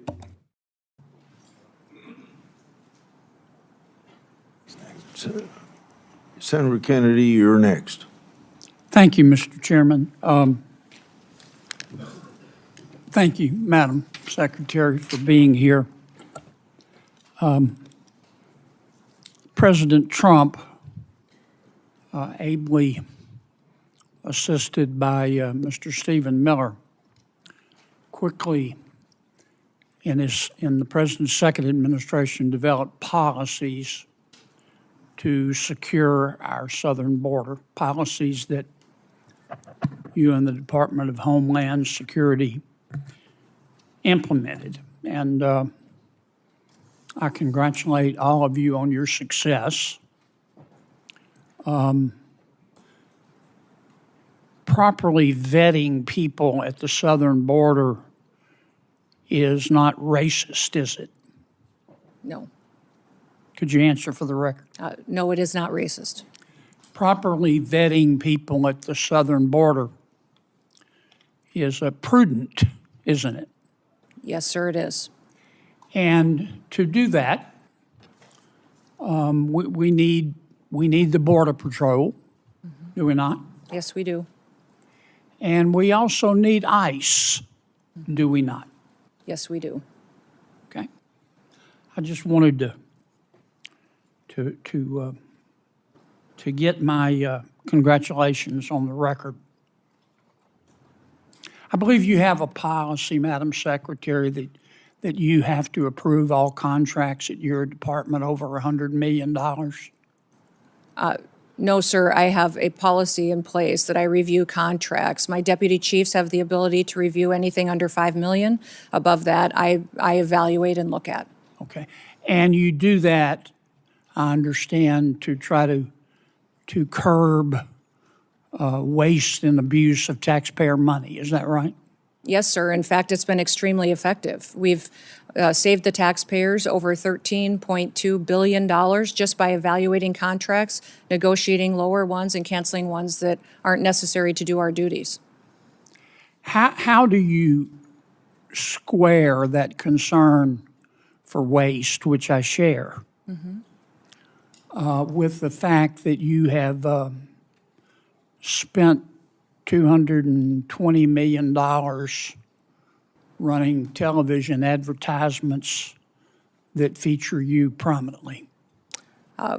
Sir, the president tasked me with getting the message out to the country and to other countries where we were seeing the invasion come from, with putting commercials out that told them that if they were in this country illegally, that they needed to leave, or we would detain them and remove them, and they'd not get the chance to come back to America the right way. That has been extremely effective. Ask you to run these advertisements, is that right? We had that conversation, yes, before I was put in this position and sworn in and confirmed, and since then as well. Okay. Did you bid out those service contracts? Yes, they did. They went out to a competitive bid, and career officials at the department chose who would do those advertising commercials. And the people that you ended up picking were people who had formerly done your political work back in South Dakota, is that right? No, that's not correct, sir. I think it is. No, it's not, sir. The individuals who, I believe the careers who they chose were two different media firms. There's been conversation about their subcontractors, but we have no legal authority to look into subcontractors on work like that. Okay. And you're saying that you're testifying that President Trump approved this ahead of time? Is that my understanding? We had conversations about making sure that we were telling people. No, ma'am. I'm asking you, sorry to interrupt, but the president approved ahead of time you spending $220 million running TV ads across the country in which you are featured prominently. Yes, sir. We went through the legal processes, did it correctly. Did the president know you were going to do this? Yes. He did? Mm-hmm. Yes. Okay. And one thing, Senator, I think would be helpful to know is how effective that communications has been. That Well, they were overwhelmingly effective in your name recognition. I mean, I personally just, I mean, to me, it puts the president in a terribly awkward spot. And I'm not saying you're not telling the truth. It's just hard for me to believe, knowing the president, as I do, that you said, Mr. President, here's some ads I've cut, and I'm going to spend $220 million running them, that he would have agreed to that. I don't think Russ Vogt at OMB would have agreed to that. It's something we have to defend. I'm on the Appropriations Committee. My research shows that you did not bid them out, that you pick, in fact, one of the people you picked, The strategy group, Safe America Media was a company formed 11 days before you picked them, and that the strategy group got most of the money, and the head of that is married to your former spokesperson. Look, we all have friends who are qualified. I'm not quibbling with that. It troubles me. A fifth to a quarter of $1 billion of taxpayer money when we're scratching for every penny and we're fighting over rescission packages. I just can't agree with, Madam Secretary. Are you still running those ads? No, Senator, I did not have anything to do with picking those contractors. No politicals at the Department of Homeland Security did. I understand. Are you Career still running officials those followed ads? the competitive bid process for Are you that. still running Everything those ads? I think the ads are due to end here in March, I think within a week So or two. they I'm are not sure of the still update. The one that is running is focusing on angel families. Have you seen that? It is the one that's talking about this is our why. This is why we work every day. Okay. Is for the angel I've gotta families move and their on. victims that need to. After the two killings in Minneapolis, and I think there's a lot of video on them, Madam Secretary. I think people can see the video and draw their own conclusions. Are you and your department conducting an investigation of those? Sir, the investigation is being led by the FBI. HSI was involved. In fact, our HSI agents on the ground. I'm sorry to cut you off, but I got so little time. I believe at the time you said these were acts of domestic terrorism. Is that right? Sir, in answer to questions at the press conference that afternoon, it was that it appeared to be. Yeah, but you said these appeared to be acts of domestic terrorism. And as I've said previously in this hearing, is that first, Madam Secretary, did you say we're getting that? I think it's been information from widely a chaotic reported. scene on Did the you say ground that? and relaying information to the American people. Okay. Now, again, those videos are public. People can draw their own conclusions. I think it'd be safe to say you got some pushback on that. Mm-hmm. Would that be fair? Yes, sir. And you got some criticism. I'm not saying the criticism was accurate or inaccurate. I think you did. What got my attention was that you blamed those statements on Mr. Stephen Miller at the White House. Did you not? No, sir, I did not. And in fact, where you're seeing that is in a news article of anonymous sources. And anonymous sources say a lot of things, but I've never said that at all. Well, here's what you said on the record. I'm going to read your words. Quote, "Everything I've done at the direction of the president and Stephen." Sir, where did you see me say that at? You read that in a was news reported article with no sources you said it affiliated on the to it. record on January 27th of 2026. Did I Sir, read your words accurate? I enjoy working with the president and with Stephen Miller, and that day we were working to get as much information to the American people as possible. That is what we'll continue to do, and as that happens, we'll go do you forward. think it was fair to blame Mr. Miller? Sir, for I did your not do words? that. You're reading from a newspaper article with Yes, ma'am. anonymous sources. Are you denying that you said that? Sir, I'm not going to speak to that situation that is relayed on anonymous sources that no This one wasn't has heard me anonymous. say that. It was you. No. Who I mean, you reported said that it. to that newspaper? They're quoting you on the record, saying it's Stephen's fault. Thank you, Mr. Chairman. Senator Klobuchar. Thank you, Mr. Chairman. Secretary Noem, as Secretary of Homeland Security, you oversaw Operation Metro Search, is that correct? Yes, as secretary, I oversee ICE and CBP and HSI officers that were there doing their work. Over 3,000 ICE agents, border control to Minnesota, outnumbering our 10 Metro Police departments, outnumbering by 3-1 the number of sworn police officers in Minneapolis and St. Paul. Is that correct? We were working to do targeted operations against Just if you could criminal answer yes illegal or no. aliens, and we needed to do that in a safe manner to make sure that we could ensure the safety of our law enforcement Two officers. of my constituents, Renee Good and Alex Preddy, were killed. They should be alive today. In fact, in 1 month in the city of Minneapolis, when you look at the 3 fatalities that were results of shooting, 2 of 3 were committed by federal agents. Are you aware of that? Yes, I am.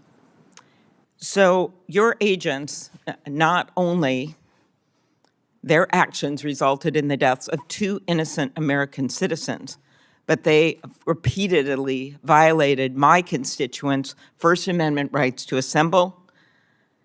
You say you believe in the Second Amendment right to bear arms, but Alex Preddy was criticized repeatedly by officials in the administration for having a lawful permit to carry and having a gun. Your agents violated the Fourth Amendment rights of my constituents by ramming through doors of innocent people's homes, innocent citizens' home, without any kind of a warrant, and violated the Fifth Amendment right to due process. So as I've shared with my colleagues, if you believe in federalism, in freedom, and in liberty, you should be horrified by what the Department of Homeland Security did in Minnesota.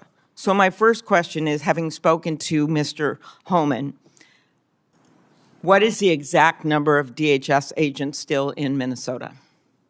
Well, I believe that there is still close to 650 there, counting the investigators that are there, working to get to the bottom of the unprecedented fraud that has been found in the Medicaid Was funding. 5-year-old Liam involved in that fraud? As you know, I am all in on prosecuting fraud. I put in place the U.S. attorney who exposed the fraud under the Biden administration and brought the bulk of the prosecutions, and also recommended to Mr. Blanche that Joe Thompson be the acting U.S. attorney who led those prosecutions and now has left the office because the Department of Justice asked him and many others to investigate Renee Good's wife instead of doing their jobs doing fraud. So what I want to know is, when are you going to get down to the original footprint as promised to us?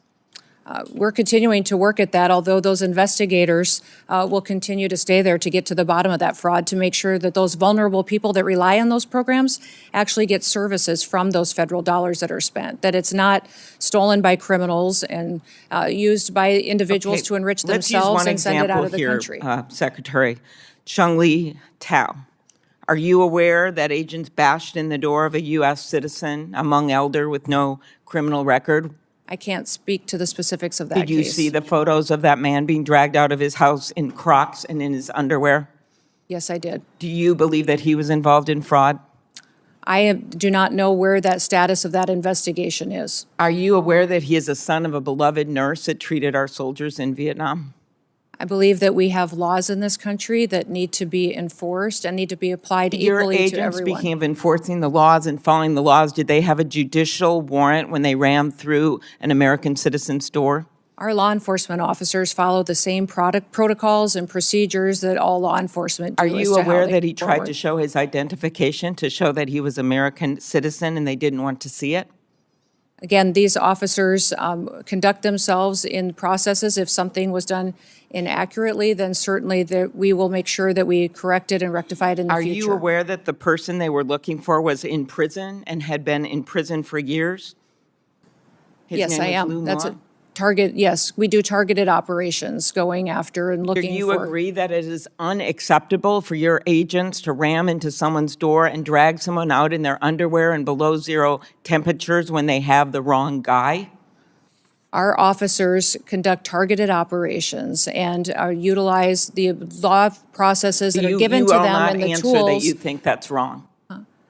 They needed to identify that individual, and They that couldn't individual. identify him by looking at his identification. Instead, they had to drag him out, throw him in a car, and drive him around for an hour. How about pulling off-duty police officers, Madam Secretary, every single one of whom made clear who they were? They were people of color, off-duty police officers. In Brooklyn Park, Minnesota, the chief described how one off-duty officer someone of color, a U.S. citizen, was stopped and confronted by ICE agents with their guns drawn, demanding her proof of citizenship. As Chief Bruley said, I wish I could tell you that this was an isolated incident, but the other chief said it had happened to their own officers. Why were these officers stopped?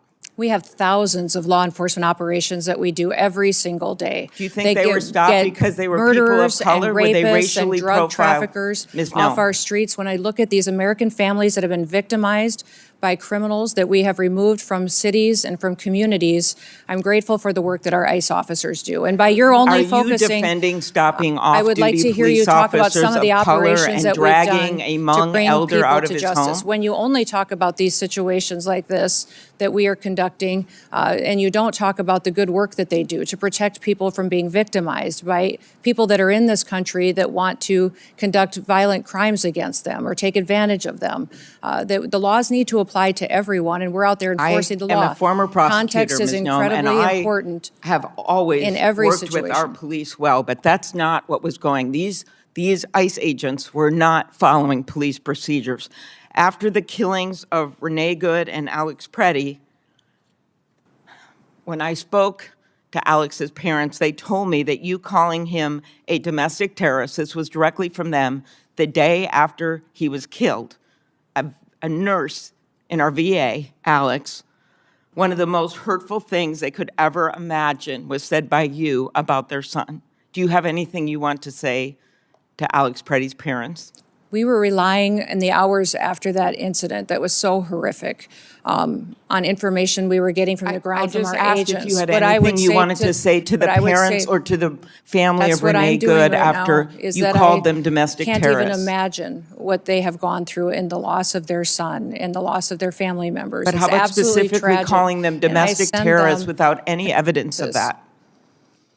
Sir, ma'am, I did not call him a domestic terrorist. I said it appeared to be an incident of. I think the parents saw it for what it was. After the killings, the federal government refused to cooperate with state law enforcement. Agents blocked Minnesota investigators from accessing the scene. I know because I got directly calls from the mayor. I tried to call the DOJ. I tried to do everything I could because they were very worried about what was going to happen immediately, especially after Alex Preddy's death. Do you think that blocking local law enforcement from the scene of a shooting makes people safer? Yes or no? Actually, our HSI law enforcement officers risked their lives on that scene, preserving evidence and keeping the violent rioters away from the evidence so it What could be life was preserved for lost the at that investigation. scene, Secretary Noem? Yes, I understand that. Alex Preddy's life And that was after it lost. became very I believe it is in the interest of justice to have a full and transparent investigation. Is the investigations being led by FBI and internal investigations as well into this incident? Will you commit to reversing the decision to cooperate with the Minnesota Bureau of Criminal Apprehension, an agency of seasoned professionals that the agents worked with directly, FBI agents worked with directly to investigate after the shooting, assassination of Speaker Hortman, after the killing of those two little kids in that church with the bullets going through those stained glass windows? In both incidents, our federal and local law enforcement worked together and are working together in those investigations. But they have been blocked, the locals have, from being part of this. Why is that, Ms. Noem? The FBI is leading this investigation, and I would leave that question for them to answer. Thank you. Before Senator Blackburn, without objection, I'll introduce into the record unaccompanied children case study that the Trump Health and Human Services provided to my office. These records describe horrible cases in which children were forced to work to pay smuggling fees, physical assaulted by sponsors, and denied a chance to attend schools. The unaccompanied children case study are further evidence of the previous administration's policies to put children in harm's way. I appreciate the cooperation of the Trump administration. Is there any objection? Mr. Chairman, Proceed. I do not object, but I would like to have unanimous consent to enter into the record the details of the 3 instances where the Secretary refer to the victims that we've discussed and as engaged in acts of domestic terrorism. We have the exact statement, the exact date and time that you made those statements. I'd ask unanimous consent to put those in the record. On both requests, any objection? No objection heard. Senator Blackburn. Thank you, Mr. Chairman. Madam Secretary, thank you for being here today. And I want to thank you so much for the work that DHS and FEMA have done in Tennessee with the recent ice storm, but also previously with Hurricane Helene, and the responsiveness we have gotten from FEMA, the difference from the previous administration and your administration has been noted by people in Tennessee, and I just want to express my gratitude to those employees that are working so hard. So we truly are grateful for that. I want to go back to something Senator Durbin said in his opening statement. He referred to the Biden policy, immigration policy, as sensible and humane. And in his comments, he said there was a sensible and humane way to deal with immigration, but he felt like Biden's policy was sensible and humane, and what you all are doing is not sensible and humane. And this struck me because the Biden administration allowed hundreds of thousands of those illegally entering the country. We have seen hundreds of thousands of migrant children that have been lost. There is nothing sensible and humane about that. There is nothing sensible and humane about having terrorists walk across our border and come into this country. There is nothing sensible and humane to these wonderful families who are grieving the loss of loved ones, that somebody illegally came in the country and took the life of their loved ones. So those comments really struck me. And I want to provide you the opportunity to respond to what Senator Durbin supported, the Biden immigration policy. We had hours and hours of hearings dealing with such. He supported the Biden DHS. But to me, there is nothing sensible and humane about allowing millions of people to violate the rule of law in the United States. And I yield to you for a response. Yes, well, thank you, Senator. When you look at the Biden immigration policies, I think Senator Durbin is ignoring the consequences of illegal immigration. Over 30% of the young girls that crossed that border during that invasion were raped and brutally harmed by people along the way. There's nobody that crossed that border, came in from Mexico, that didn't have to pay a cartel member to get into this country. Those cartels have been enriched and made sophisticated and professionalized by the money that Joe Biden facilitated putting into their pockets by allowing that invasion to happen and funneling people into the cartel's hands. I also would say that 4,000 people died during that invasion, when people were coming into this country, died because of the inhumane circumstances that were going on, from the heat that they were having to deal with, from drowning in the river. It was not humane what we saw being facilitated by the Biden administration. So every day, the people at the Department of Homeland Security get up to defend this country and our borders and the citizens that live here. I know, Senator Durbin, that you appear to be very concerned about illegal immigrants that are in this country. I will tell you that as a Secretary of Homeland Security, I am very concerned in doing my job and protecting American citizens. That's my number one priority, and I will continue to enforce the law and make sure it applies equally to everyone that's in this country. Thank you. Joe Kent, who is the director of National Counterterrorism Center, last year told the House Homeland Security Committee that there are at least 18,000 known terrorists that are here in this country. And I've heard from Tennesseans all weekend long about their concerns. The attack in Austin was really quite unsettling.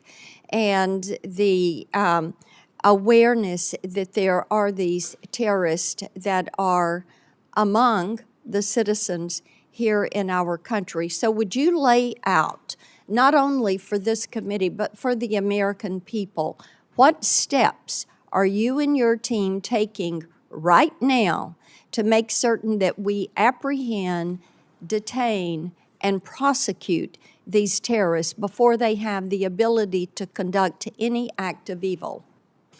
Well, Senator, when you let millions of people into this country unvetted, you truly don't know how many dangerous known and suspected terrorists there may be in this country. We continue to do our investigative work. We continue to look at individuals that are here that may be committing crimes and working with local and state law enforcement where possible. What I would say is anybody that we know that the Biden administration has given green cards to or naturalized. We're going back and re-vetting those individuals, those who came in under refugee programs. We are re-vetting those individuals and interviewing them and talking to them to ensure that they are someone who is here appropriately and they didn't come in under a program that was abused by the Biden administration. We continue to use our intelligence and analysis department under the Department of Homeland Security to gather intelligence and cooperate with other intelligence agencies and with the FBI to go after and to prosecute those who would wish to do us harm.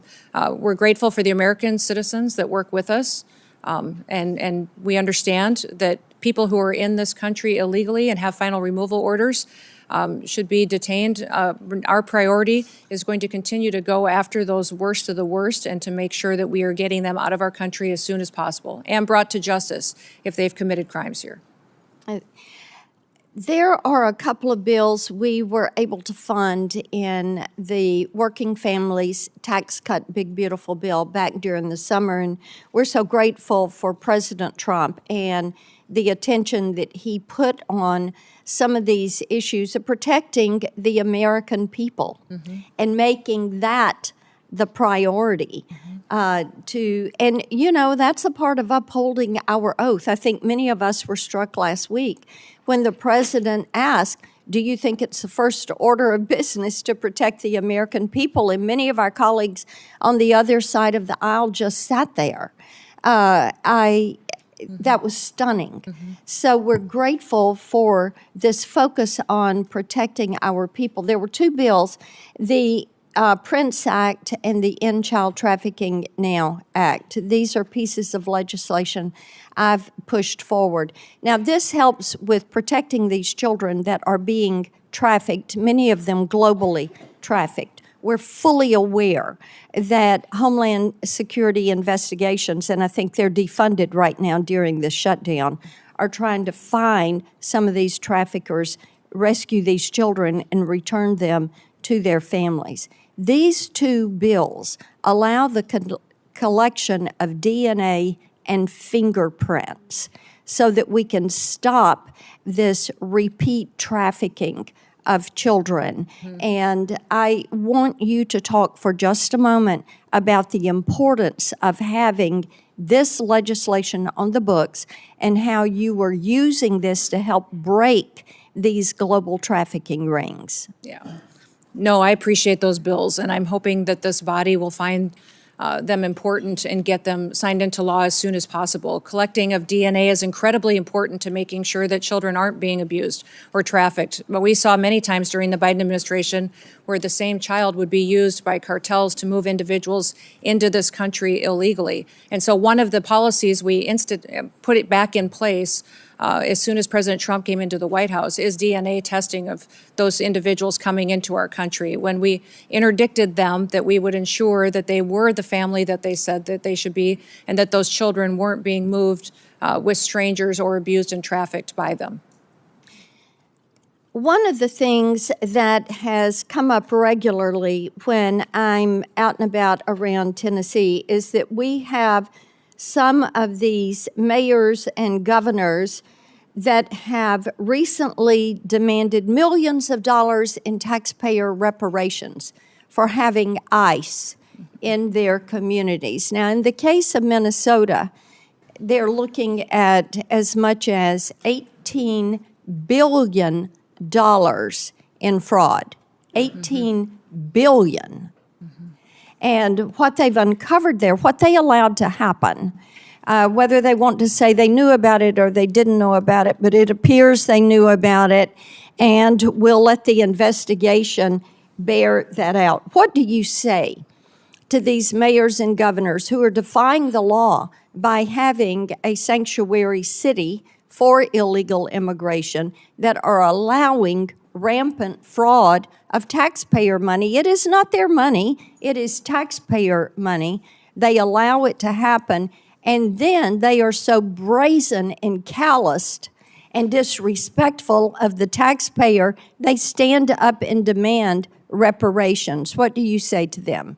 Yeah, it's impossible to take them seriously. The hypocrisy of saying that you care about your economy and you care about your citizens when you've allowed that kind of fraud to go forward that they have in these programs. And these programs are there to care for individuals and give services to some of our most vulnerable in society.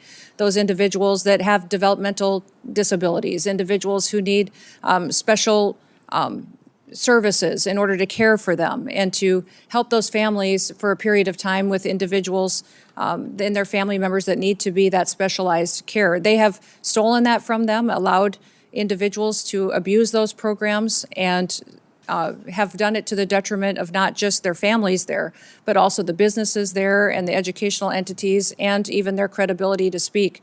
You know, those are the same individuals that called our ICE officers the Gestapo and demonized them, and their rhetoric is very detrimental to the environment that we face every day on our law enforcement operations. So my hope is that we'll continue to get to the bottom of those investigations and bring those criminals to justice. Before Senator Coons, Senator Durbin wanted to. Mr. Chairman, the senator from Tennessee invoked my name several times, so I'd just like one moment to respond. What she said is simply inaccurate. I didn't mention the Biden administration at all in my opening statement. What I said, and I still believe, is that if we work together in a positive, good faith, bipartisan effort, we can come up with a sensible, humane immigration law for America. You've heard the witness say repeatedly, we write the laws. She's correct. We need to accept the responsibility of writing a law that is sensible for this country. What I think is happening now in this administration is neither sensible nor humane. I yield. Senator Coons. Thank you, Mr. Chairman. Madam Secretary, thank you for appearing before us. It is your duty and mine, all of ours here, to protect our American homeland and our citizens, but to do so in a way that is legal, that is humane, that is effective, and principally constitutional. So let's get to that. Foundational to the administration's entire immigration agenda and to everything we've seen in the streets of Minneapolis and other cities across our country is your pursuit of higher and higher numbers for deportation, the mass deportations that Stephen Miller designed and President Trump has ordered you to implement. It's why we have roving patrols racially profiling whomever they see and creating a show-me-your-papers state. It's why you go into sensitive locations like churches and hospitals and schools. It's why you have been arresting children, the elderly, refugees, the disabled, including a resident in my own state suffering from severe developmental disabilities. When there's pressure on you to hit high numbers, you don't have the time to focus on targeted effects to find violent criminals on the run.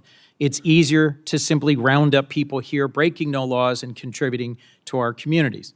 It's why you deny people due process and rush them out of the country. And it's why you've put poorly trained ICE recruits on our streets engaging in reckless and dangerous tactics. Does DHS, Madam Secretary, operate on any quotas or numerical targets for immigration arrests every day? No, Senator, we do not. We do targeted law enforcement operations going after those worst of the worst criminals that are here illegally. I would certainly prefer it if you did targeted operations against the worst of the worst. But just last year, Stephen Miller, who's the President's Homeland Security Advisor and Deputy Chief of Staff, went on Fox News and said, we're setting a goal, a minimum of 3,000 arrests for ICE every day. And President Trump is going to keep pushing to get that number higher and higher. He's the Deputy Chief of Staff and Homeland Security Advisor, and he oversees immigration policy for the President. What's your response to his public quote? Sir, there is no quotas at the Department of Homeland Security. When we do law enforcement operations, we do them on targeted enforcement, getting public safety threats off of our streets and out of our communities to protect the American people. Thank you. And you agree that setting quotas would actually put improper pressure on law enforcement to conduct themselves in ways that might not be in the best interest of their safety or the public. Senator, we don't have any quotas on our law enforcement Have you operations ever at the issued any department. guidance rejecting the use of numerical targets or quotas? I usually put out notices on things that are impacting our operations. There's been no discussion or requirement on numerical quota targets. Therefore, there would be no need to reject them in a memo unless I feared that they were being implemented, which they're Ma'am, not. here's why I think there might be real value in your putting out a memo saying, I reject any quotas. It's not just what Stephen Miller said last May. He's reportedly, and I have many press accounts of this I can submit for the record, making conference calls, berating agency officials, threatening to fire them, threatening to fire the leadership of field offices that are in the bottom 10% of arrest numbers. I would suggest that it's this constant drive for higher numbers that has been behind a lot of what we've been seeing in terms of the failure to actually focus on the worst of the worst and targeted enforcement, and to instead do things like roving patrols and profiling. Let's move on. Steve Bannon, long an advisor to the president, one of his earliest public supporters, recently said that ICE should be deployed at the polls in the next election. Will you rule out the deployment of ICE or CBP to polling places this November?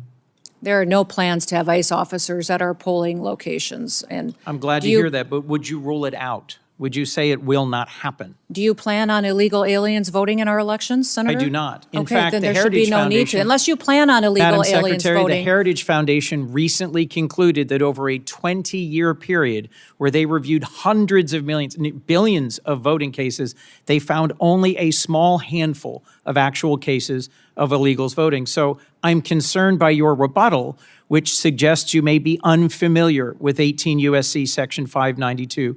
Are you familiar with this federal statute that relates to sending armed men to polling places? There are no plans to send any of our law enforcement officers to But polling Madam locations. Secretary, you're sir. clear it would There be a have been federal illegal crime for aliens. you to do so. There are illegal aliens that have voted, and it's been proven in the past in certain cases in certain states. We provide a program to states. I think we have 27 different states that utilize our SAVE program now to verify individuals that are eligible to vote in their elections. And as states run their election systems, we encourage them to use that to make sure they maintain their election integrity. Madam Secretary, can you understand how when Steve Bannon says publicly, we should have ICE at the polls, and you say there are no plans, that's not enough to rule out the possibility of a violation of this long-standing federal law? Will you issue a directive that ICE and CBP should be nowhere near polling places this November? We have no plans to have ICE officers or law enforcement at polling locations. States are responsible for running their elections, and we're giving them tools and mitigation efforts that they can utilize in order to make sure they maintain the integrity of those elections and that individuals can trust their systems to ensure that their vote counts. Let me move on to training. I was long responsible for the second largest police agency in Delaware. I understand and recognize the critical role that training plays in keeping law enforcement officers safe, in making sure that they perform their important duties as effectively as possible, and that they understand the obligations of policing in a democracy. A whistleblower recently testified that ICE's training process is, quote, deficient, defective, and broken, raising concerns about how you cut training time in half, reducing training hours by 240, and cut out key courses on the use of force and constitutional obligations. He also testified to a culture of fear that pervades ICE and a constant effort to churn out more trained officers in order to achieve higher numbers. Your department put out a statement that the training is the same number of hours that officers have always received. So let's be clear. Is it your sworn testimony today, Madam Secretary, that training hours have not been reduced for any recruit compared to where they were, say, a year ago? Senator, our ICE officers are trained when they come on board the department 56 days. We've changed the format of those days. Instead of 5 days a week, 8 hours a day. They now do 6 days a week, 12-hour days. We also give them 28 days of on-the-job training so they can have more hands-on experience with individuals that have served a longer period of time in law enforcement and have that experienced officer supporting them going forward. What I would say about your whistleblower is that your whistleblower came to FLETC, which is the area academy where we train over 130 different federal law enforcement agencies. He came there after we had changed our program and didn't experience how we trained our ICE officers previous to that on those 5 days a week, 8 hours a day. I don't know how he would speak to how Secretary, ICE used to do that, and this individual was only detailed there for a short period of time, a few months, and was a trial attorney, not an expert in a in. number of places around the country have faced protests for how they've been conducting their policing. Do you specifically train your new recruits on how to handle peaceful protesters in the context of the First Amendment and their rights? Yes, they are trained in that. And they are annually trained and updated with legal guidance, with constitutional provisions, de-escalation techniques, in driving techniques, medical aid, intervening, use of force. All of those are things that our individual officers are trained on. What has happened? January 22nd, you put out a press release that said enforcement and removal operations, ERO training, was 42 days. But on February 23rd, just a month later, the same day that the whistleblower testified, you issued a new press release saying it was 56 days. You seem to be making it up as you go along. Help me understand how you square those quite different numbers in terms of the total number of training days. Our training for ICE officers is at 56 days with 28 days of on-the-job experience that they get as well. That continues their training, and their specialized training is above and beyond that as well. And we're grateful for those individuals, many of those individuals that have come and joined ICE. We had over 220,000 individuals apply to become ICE officers. We've hired approximately 12,000 of those, and many of those had previous law enforcement experience when they came to serve with us. Last question, Madam Secretary, about Afghans. Americans fought, served, and died in Afghanistan over 20 years. Many of our service members critically relied on translators and on Afghans who served and fought alongside them. I've gotten to know a number of them who came to this country and were thoroughly vetted and were frankly heroes who had risked their lives alongside Americans. At the moment, I believe your leadership at DHS has abandoned our commitment to the Afghans who served alongside us. There are currently many trapped in a center in Qatar, and at least 150 of them are the family of current active-duty U.S. military forces. It is within your power to create a process for them to seek waivers of the refugee ban so they could come into the United States. Will you consider doing so? We'll continue to do our due diligence on vetting individuals that come into this country, especially those who came in on a refugee program, and make sure that vetting process was thorough. We found deficiencies in how the Biden administration was doing that. Will you commit to not and I'll look forcing into any the of them situation. back into the waiting arms of the Taliban, who will certainly torture or kill them? We'll continue to look at every situation and make sure they qualify for the programs to how they're laid out in statute. Madam Secretary, as I said at the outset, it's your obligation and mine to protect our homeland and American citizens in a way that is legal, effective, humane, and constitutional.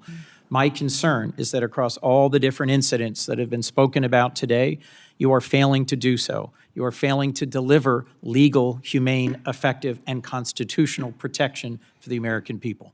Thank you, Mr. Chairman.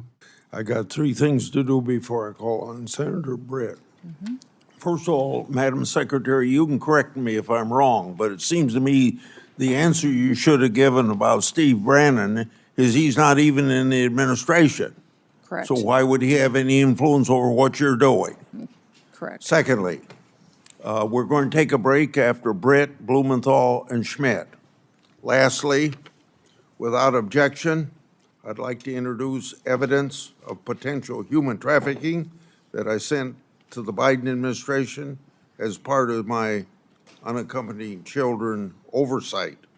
For over a decade, I've exposed how children in this category and the program associated with them have been subject to harm, abuse, and even sex and labor trafficking, thanks to Secretary Noem, Trump administration, greater transparency has finally been brought to this issue. Senator Brett. Thank you, Mr. Chairman. Thank you, Madam Secretary, for being here today. To echo what my colleague Senator Kennedy said, I appreciate you actually securing our border. The work that President Trump has done, and you alongside him, to make sure that we don't have just an actual invasion happening every day, like we saw under the Biden administration. I believe we had about an average of 5,000 people a day that came over the border during the Biden administration, many of which are unaccounted for. When we're looking at kind of what is ahead of us, I've heard Senator Blackburn and others kind of bring this up to you, but I am thinking about the children that we know that came unaccompanied, many of them with a phone number written on their arm or taped to them. Senator Blackburn mentioned that the Biden administration did away with the DNA policies. We know many of these children have been trafficked into our interior. You mentioned the rape, that 30% of women, is that right, that came across our border were most likely raped in the process. The 4,000 people that died, the inhumane circumstances that were created, and the enriched cartels as a result. As a result of 4 years of the Biden administration, the cartels were stronger and more prosperous, and unfortunately had a greater grip on our interior. It is your job to make sure that we unwind that we keep American families safe, that we abide by the law, that we enforce the law. The way we do it matters. We have to do it the right way. But there are countless families sitting behind you who have either had a loved one injured or lost because of the lack of enforcement of the previous administration. Do you commit to me today that you will ensure that no family has to go through this again, that you will use the tools at your disposal the right way to protect American citizens? Yes, I will use every tool I have available to make sure that we're protecting as many Americans from having to go through what these families have had to go through. And Secretary Noem, I want to talk to you about these children. Where are they? Yeah. We didn't have hearings about them under the previous administration. I want to know where they are. How many children do you think are in our interior unaccompanied for? Are they being sex trafficked, labor trafficked? Where are they? Yeah. And how many have you found? And what is your plan to find all of them? Every one of those children deserves to be seen, deserves to be found, and I appreciate the president's commitment to making that happen. I want to know what you're going to do to follow through with it. We're going to continue to do our work. We found 145,000 of those children so far, identified them, returned them back to their loved ones, and taken care of them. We will continue until we find every single one of them. The Homeland Security investigations teams are the most specialized law enforcement officers for getting into these networks, these trafficking networks, and making sure that they're not just finding one child, but finding the network that is trafficking hundreds of children, and make sure that we're bringing them back home and helping them heal. Well, let's actually talk about HSI. We have heard ICE be vilified across the nation, called Nazis, called Gestapos. I want to talk about ICE HSI for a second, because you just mentioned it. When we are looking at finding child predators, when we're looking at finding people who are exploiting children, when we're looking at cyber crimes, human trafficking, when we're looking at drug smuggling, weapon smuggling, HSI does the hard work, do they not? Yes, they do. I want you to see behind me. These are some of our most notorious and high-profile criminals in recent years. Sean P. Diddy Combs, El Chapo, R. Kelly, Jared Fogle, Josh Duggar, the Merchant of Death, Victor Boot. And what do all of these criminals have in common? All of them were brought to justice with the help of ICE, HSI. Does that sound like the work of Nazis or Gestapo, Madam Secretary? No, it does not. This sounds like an agency that is working for the American people, who is taking bad actors off the streets and is doing the hard work for our most vulnerable. Can you speak a little bit to the work that you've seen HSI do?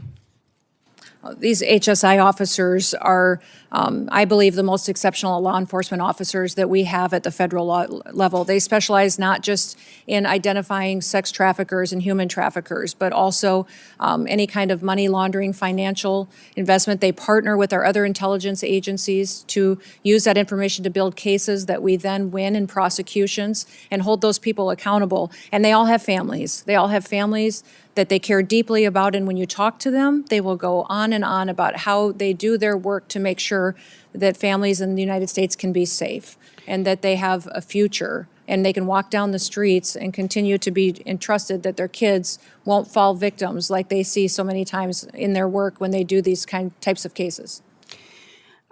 Changing gears a little bit, when we're talking about just immigration enforcement in general, I know I've had a number of questions from constituents over the weekend about the number of known and unknown terrorists in our interior. We know the numbers that came through the border, but we also know the countless numbers of known gotaways that we don't know who they are, where they're going, or what their intentions are. Madam Secretary, what we saw in Austin, I think, was chilling to so many people. We want to make sure that we are doing everything possible to locate terrorists in our interior and to obviously capture and get them out. Tell me what you're doing to make sure that that happens and what the American people need to hear from you. Well, first of all, Senator, let me thank you for your work to get the Department of Homeland Security funded so that we can use everything and every tool available to us to go after these threats that we face, both foreign and domestic. These individuals that we've brought to justice already include over 1,500 known and suspected terrorists that we have already found in the last year that President Trump has been in the White House, and we brought them to justice and removed them from our country. We also have thousands and thousands of gang members, MS-13, TDA members that have partnered to victimize people and perpetuate violence upon them. We're continuing to do that work and will every single day, but we need funding to make sure that all of our law enforcement agencies have the tools they do to bring them to justice. Well, let's actually talk about that. So when we are looking at the department having gone unfunded now for 17 days, I'd like to know what are the real implications of that. So I think a lot of people, when you look at the Department of Homeland Security, we've obviously seen in the news, ICE and CBP. We just talked about some of the good work that ICE has done, particularly ICE HSI. We look at the border, customs protections, people coming through, making sure whether it is weapons being smuggled or whether it is drugs, that those things are caught by those men and women there at the border. Then we look at the other missions that fall into the Department of Homeland Security, our courageous men and women in the Coast Guard. You look at those serving in FEMA. We have been ravaged by storms both in the South and up the Northeast, and these people need assistance and they need help. That all comes through your department. You look at the Secret Service, and you look at where that is. You look at the Center for Domestic Preparedness, for example, in Anniston, Alabama, which I hope I have your commitment to continuing to make sure that our law enforcement officers are trained there in the event of something unthinkable. Yes, And absolutely. As we look at all of this, and our TSA officers, I was struck by what I saw. Actually, you have put this up here behind me. When you see what's happening with people going without pay, again, so you have people like a TSA officer that went without pay for 43 days in the previous Democrat-led shutdown, and here they go once again. The financial insecurity that comes from that is tremendous. We heard reports of officers sleeping in their cars at airports to save money on gas, selling their blood and plasma, and taking on a second job to make ends meet. Some are just recovering from the financial impact of the 43-day shutdown, and many are still reeling from it. We cannot put them through another such experience. In the last minute left, will you tell us the real implications of this shutdown on men and women that stepped up to serve our country in the highest way to keep our homeland safe and secure? Yes, I'm grateful for our TSA law security officers that are still showing up and doing their jobs, running those security checkpoints, even though they're not collecting a paycheck. couple of the stories that I had heard when I spent time with them just in recent days was one individual whose wife needed cancer treatment, $1,200 treatment that he couldn't afford, and had to go and borrow money so she could get her cancer treatment because he wasn't getting his paycheck. Another individual who had 9 children, was raising 2 of his grandchildren as well, that was struggling to pay his bills, took a nighttime job as a welder just to try to keep food on the table for the responsibilities that he had. These people joined TSA because of 9/11, because they want to be a part of keeping people safe in the United States and defending our homeland. Beyond that, FEMA, our ability to fund disaster response is virtually gone. It needs to be refunded. Our FEMA employees are out there doing work every single day, but we have 10,800 individuals that are funded out of the disaster relief fund that could potentially not be there for them and not respond to individuals who need it when they have those terrible storms or devastating crises. Thank you for your work, and I'm hopeful that we can work with our colleagues on the other side of the aisle to find a pathway forward to fund the Senator department. Blumenthal. Thanks, Mr. Chairman. Thank you for being here today. Madam Secretary, for a year, you maintained that no U.S. citizens have been arrested or detained by ICE or CBP. After hearings that I conducted in the Permanent Subcommittee on Investigation as the ranking member, you admitted finally in a letter written to me just last month that, in fact, U.S. citizens have been detained and arrested. I'm going to ask, Mr. Chairman, that that letter be entered into the record. Thank you. You put the number as 38. Far more American citizens have been arrested by ICE and CBP, probably in the hundreds, perhaps the thousands. Have you met with any of the American citizens who have been detained or arrested by your agency? The individuals that may have been detained and arrested were individuals that could have been obstructing law enforcement operations haven't met and with committing them, crimes correct? that way, and that we would have I'd like been to individuals introduce you to until their 3 of identity them. was confirmed. Leo, Javier, and Marimar, would you please stand? These 3 individuals, Madam Secretary, were arrested by your agency, Leonardo Garcia Venegas, Javier Ramirez, and Marimar Martinez. Do you know what your agents did to Leo Venegas? I'll tell you. On May 21 of last year, they entered the private property at a house that he was constructing without consent, without a warrant, illegally. Again, on June 12th, they entered private property, a home where he was doing construction. He is a United States citizen, born in Florida.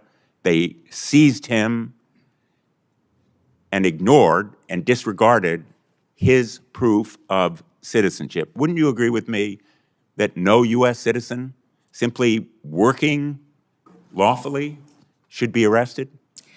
In law enforcement operations across the country, there are times when U.S. It's a citizens simple yes or may no. be arrested or detained until Would their you agree identity with is me, confirmed Madam and that they Secretary, haven't that committed a U.S. crime. citizens should not be arrested when they are obeying the law, they have no criminal record, and they are engaged in a lawful activity? Sir, in situations where law enforcement, regardless of the agency across the country, when there is probable Let me cause, tell an you about individual Javier may be- Ramirez. Do you know what your agents did to Javier Ramirez? He was on his own private property when he was assaulted by masked agents, his own property. Without a warrant, without consent, they said, "Get him. He's Mexican."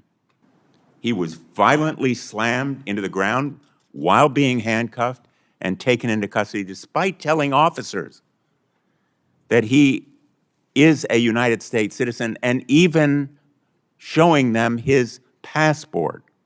And when he was asked what he was being arrested for, you know what they said? "We don't know." Wouldn't you agree that targeting someone just because he is or looks like he is Mexican when he is a United States citizen is wrong? Senator, we do not target people based on their race or ethnicity. We do targeted operations Well, based on criminal backgrounds and This story information goes that we on, have. Madam Secretary. Javier was detained for over 4 days. He was denied medicine that he needed for severe diabetes. He lost consciousness. He had severe hypoglycemia. Wouldn't you agree with me that medical treatment should have been provided to him? Senator, Denied. medical treatment is provided to individuals wasn't in for our him. processing and Wouldn't you agree that detention was wrong? centers. Within 12 hours, they have a medical examination. We get them the prescriptions and medication that they need. They also have a full Will you evaluation. commit to take including- action and to look into why he was denied medical treatment? Yes, I will look into that case specifically for you, Senator. Marimar Martinez is with us today as well. She's standing right behind you. She was on her way to donate clothing at her church when she came across an unmarked car. The agents sideswiped her car. 3 masked agents in camouflage stormed out, and one of them pulled out his gun and fired at her moving vehicle, hitting her 5 times. She almost bled to death. Wouldn't you agree that shooting Miramar Martinez on her way to donate clothing at her church, a United States citizen from Chicago, is wrong? Sir, I don't know the situation or the case. I'll look into it to ensure that all Well, the I'm glad procedures were you'll look followed into properly. it. Miramar, by the way, was falsely charged with impeding law enforcement, but the case actually fell apart. The judge dismissed it as being trumped up. He dismissed it with prejudice. And in fact, the agent who shot her, I'm not going to name him, but you know who he is, was quoted on social media the day or so afterward. And he said, quote, "I fired 5 rounds and she had 7 holes. Put that in your book, boys." And quote, "Cool, I'm up for another round of F around and find out." Will you join me in condemning that agent? Sir, that situation, I don't know the details of, but I will look into that. I don't know why you can't join me in saying it was wrong to shoot Miramar, almost cause her death, and then brag about it. Wouldn't you agree with me that it was wrong? Well, sir, the way that you have portrayed it, it appears to be, but let me look into the case so I can speak to the specifics of it. In fact, apparently, contrary to what you just said, you actually supported the agent who shot Ms. Martinez 5 times. He's quoted as saying, when he was asked, "Everyone has been supportive, including Chief Bovino, Chief Banks, Secretary Noem, and El Jefe himself," referring presumably to President Trump. Is the agent who shot Ms. Martinez still on the job? Sir, our law enforcement officers conduct operations every day according to procedures and to training and the experience that they have. When there is the when agent there is something that who is not shot done Ms. properly, Martinez still on the job carrying a gun? I don't know the details. I will find out and get that information to you. Would you agree with me that he shouldn't be on the job I carrying will a gun? look into this case and get back to you on the details. I'm I not think familiar Americans with it. would find it absolutely terrifying that that agent is still on the job carrying a gun. And the fact that you can't tell me that you will take him off? Sir, do you know who Angel Samanago is? Do you recognize that name? You know, This is I an think individual we're talking about that was murdered an egregious in your illegality state here, by an a illegal violation alien, of rights and trust. duct taped. The answers are It looked very like it was simple, an assassination. And I would have hoped I haven't that heard you say you one could give victim's better name answers today from illegal to these immigrants that 3 are here individuals. perpetuating Would you like violence to say against anything people. to Ms. Miramar? I'd Ms. like to hear you Ramirez, say the or name Mr. of one of our victims Venegas? of illegal criminal activity and fight for one of those victims so that we can stop as many of them from being created in the future by people who should never be in this country to begin with. Illegal Well, individuals and charges aliens that are against in this country. Ms. Martinez were dismissed with prejudice. Let me ask you about a memo that evidently was written by the acting director of ICE. This memo, have you seen it? I can't tell what it says. I see lots of memos. I see Well, this many, memo many a is day. by Acting Director Todd Lyons. It's been frequently referenced in the hearing that I conducted by the whistleblower who testified, Brian Schwank, as being the basis for instructing ICE agents. It specifically says that ICE agents should violate the Fourth Amendment and break into people's homes without a judicial warrant. Do you agree with it? I will look at that memo, sir. I can't read it from here, but if it's referencing administrative warrants, that is the proper legal tool that this body has given us to utilize on immigration enforcement operations. Those administrative warrants were provided and affirmed by the Supreme Court. Let me ask you one last and we'll question. continue to use those. Madam Secretary, does Corey Lewandowski have a role in approving contracts? And if so, what is that role? His role as a special government employee, special government employees work for the White House and the administration. There's thousands of them. So he does have a role. Senator Schmidt. Thank you, Mr. Chairman. Since we're having folks stand up, I would have Laken Riley stand up. I would have Kayla Hamilton stand up. I would have Jocelyn Ngari stand up. I would have Rachel Morin stand up. I would have the beautiful sons and daughters who were murdered by illegal immigrants stand up, but they can't because they're dead. They were murdered by illegal immigrants that were led into this country by Joe Biden. And I think it's important to set the stage, since we're having this oversight hearing, to set the stage how we got here. 5 years ago, something was done that had never been done in the history of our country. We had a president who willfully ignored immigration laws and immigration enforcement, threw open the border to 15 million people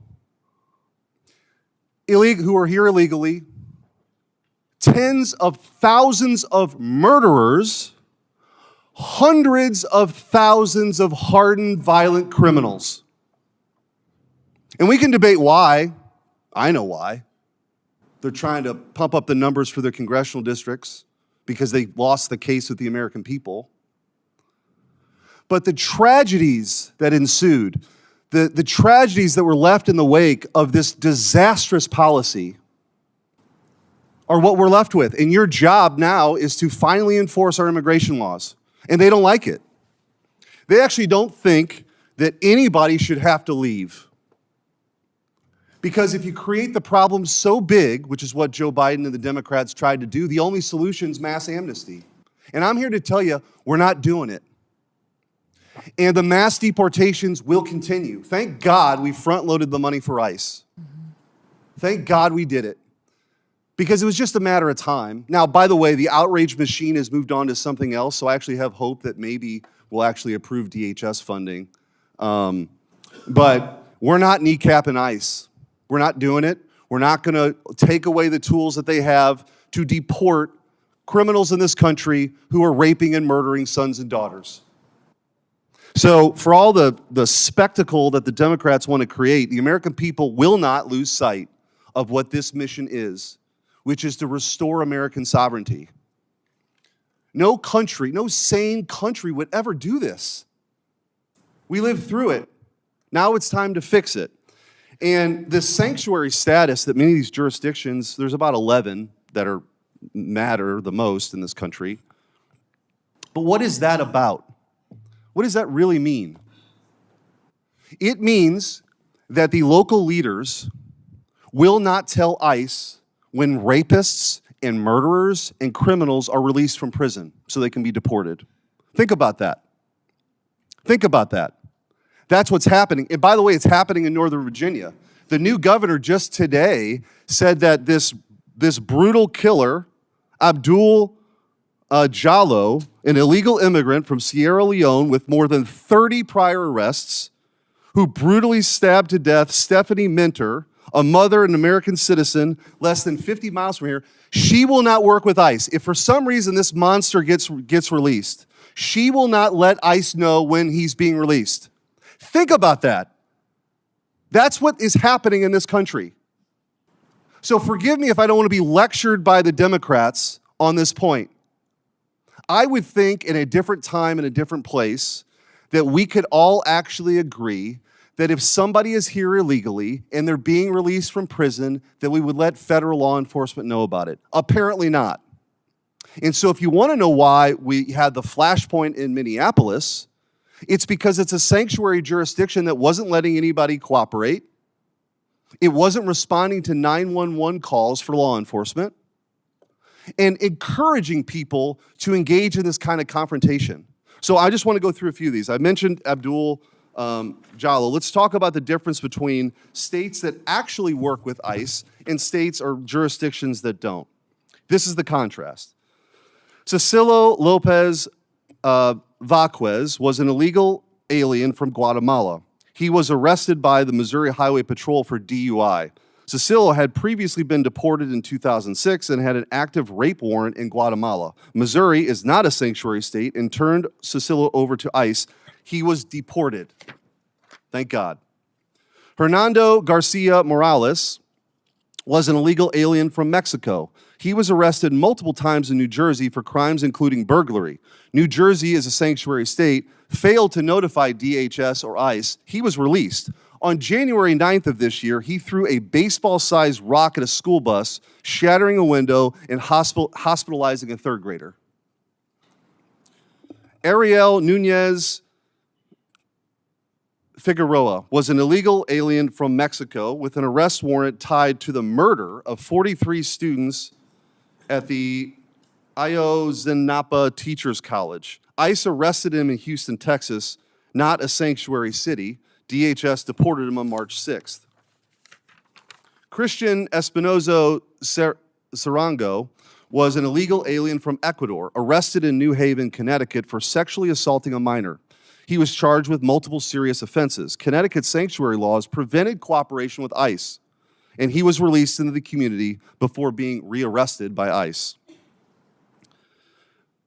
Mayama Sese was an illegal alien from Liberia. She was a former rebel commander linked to war crimes, including recruiting and leading child soldiers. Despite a removal order entered in 2022, she was not taken into custody by ICE until April 19th of 2025. The previous administration refused to deport her. She has now since been deported.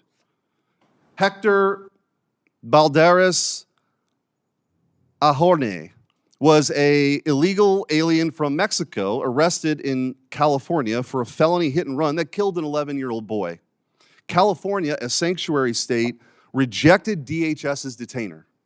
Hector has a bond of $100,000 that could allow this guy back on the streets. We don't know. If he's released, they're not going to tell ICE. Luis Elias Santos was convicted of statutory rape in Boone County, Missouri. Missouri cooperated with ICE. ICE took him into custody on February 20th, 2026, and assuming he will be deported. Finally, Hugo Rene Hernandez Mendez was arrested in Prince George's County, Maryland, for DUI. The county did not cooperate with ICE and released him. Months later, he murdered Dakara Thompson, a 19-year-old woman. She would be alive today had Maryland cooperated with ICE. I don't know how you explain this away, but I just want to ask you, Madam Secretary, how critical is it for the operations of ICE to deport these monsters to be able to work with local leaders? Oh, it's absolutely critically important. It keeps our officers safe. It allows them to do their operation in an efficient manner to make sure that the public is safe as well. And when you talk about these sanctuary jurisdictions turning murders and rapists loose on the street, I picture every time listening to Rachel Morin's mom telling the story of how she died, how she was brutally raped and murdered, and a mother of 5 children that no longer have a mother. And that individual who raped and murdered her was released 3 different times, back out to perpetuate more crimes. And that's what I don't understand, the argument that these Democrats are making. Do we have to wait until someone who's in this country illegally creates another victim before we hold them accountable and get them out of our country? Why do we have to wait until there's more murder victims? We need to More- end sanctuary cities. I want to ask you real quickly, we've talked about illegal immigration, the time I have left, legal immigration and the abuses we've seen. I've written to you about H-1B and OPT, and for those listening, the H-1B program was marketed as a program to bring in the best and the brightest for people, for jobs that we don't have people for. That's been patently false. What's happening is this abuse is that American citizens are being displaced by cheaper, more obedient foreign labor. The abuse has been pretty rampant. I've written to you about that. And the OPT program, which has become visa mills for universities, taking away opportunities for American students because they don't have to pay taxes on the foreign labor for at least a year if you have this visa for OPT. Anyway, there's been rampant abuse we've seen. I've written to you about this. I appreciate your response. I want to just, with the remaining time, you committed in that letter to reevaluate OPT's scope and duration. I just want to ask you, what's the timeline for that review, and will you commit to completing that reevaluation this year? Yes, we are. We're continuing to do that review now, and it will be completed here in 2026. Thank you. Thank you, Madam Secretary. Thank you. In 30 seconds, we'll take a break. I want to say law enforcement continues to face a record amount of threats in the course of their duties. This is unacceptable. As I mentioned earlier, any loss of life is a tragedy. When rare instances occur, potential misconduct is investigation, and these investigations should play out. We'll take stand at ease for a few minutes.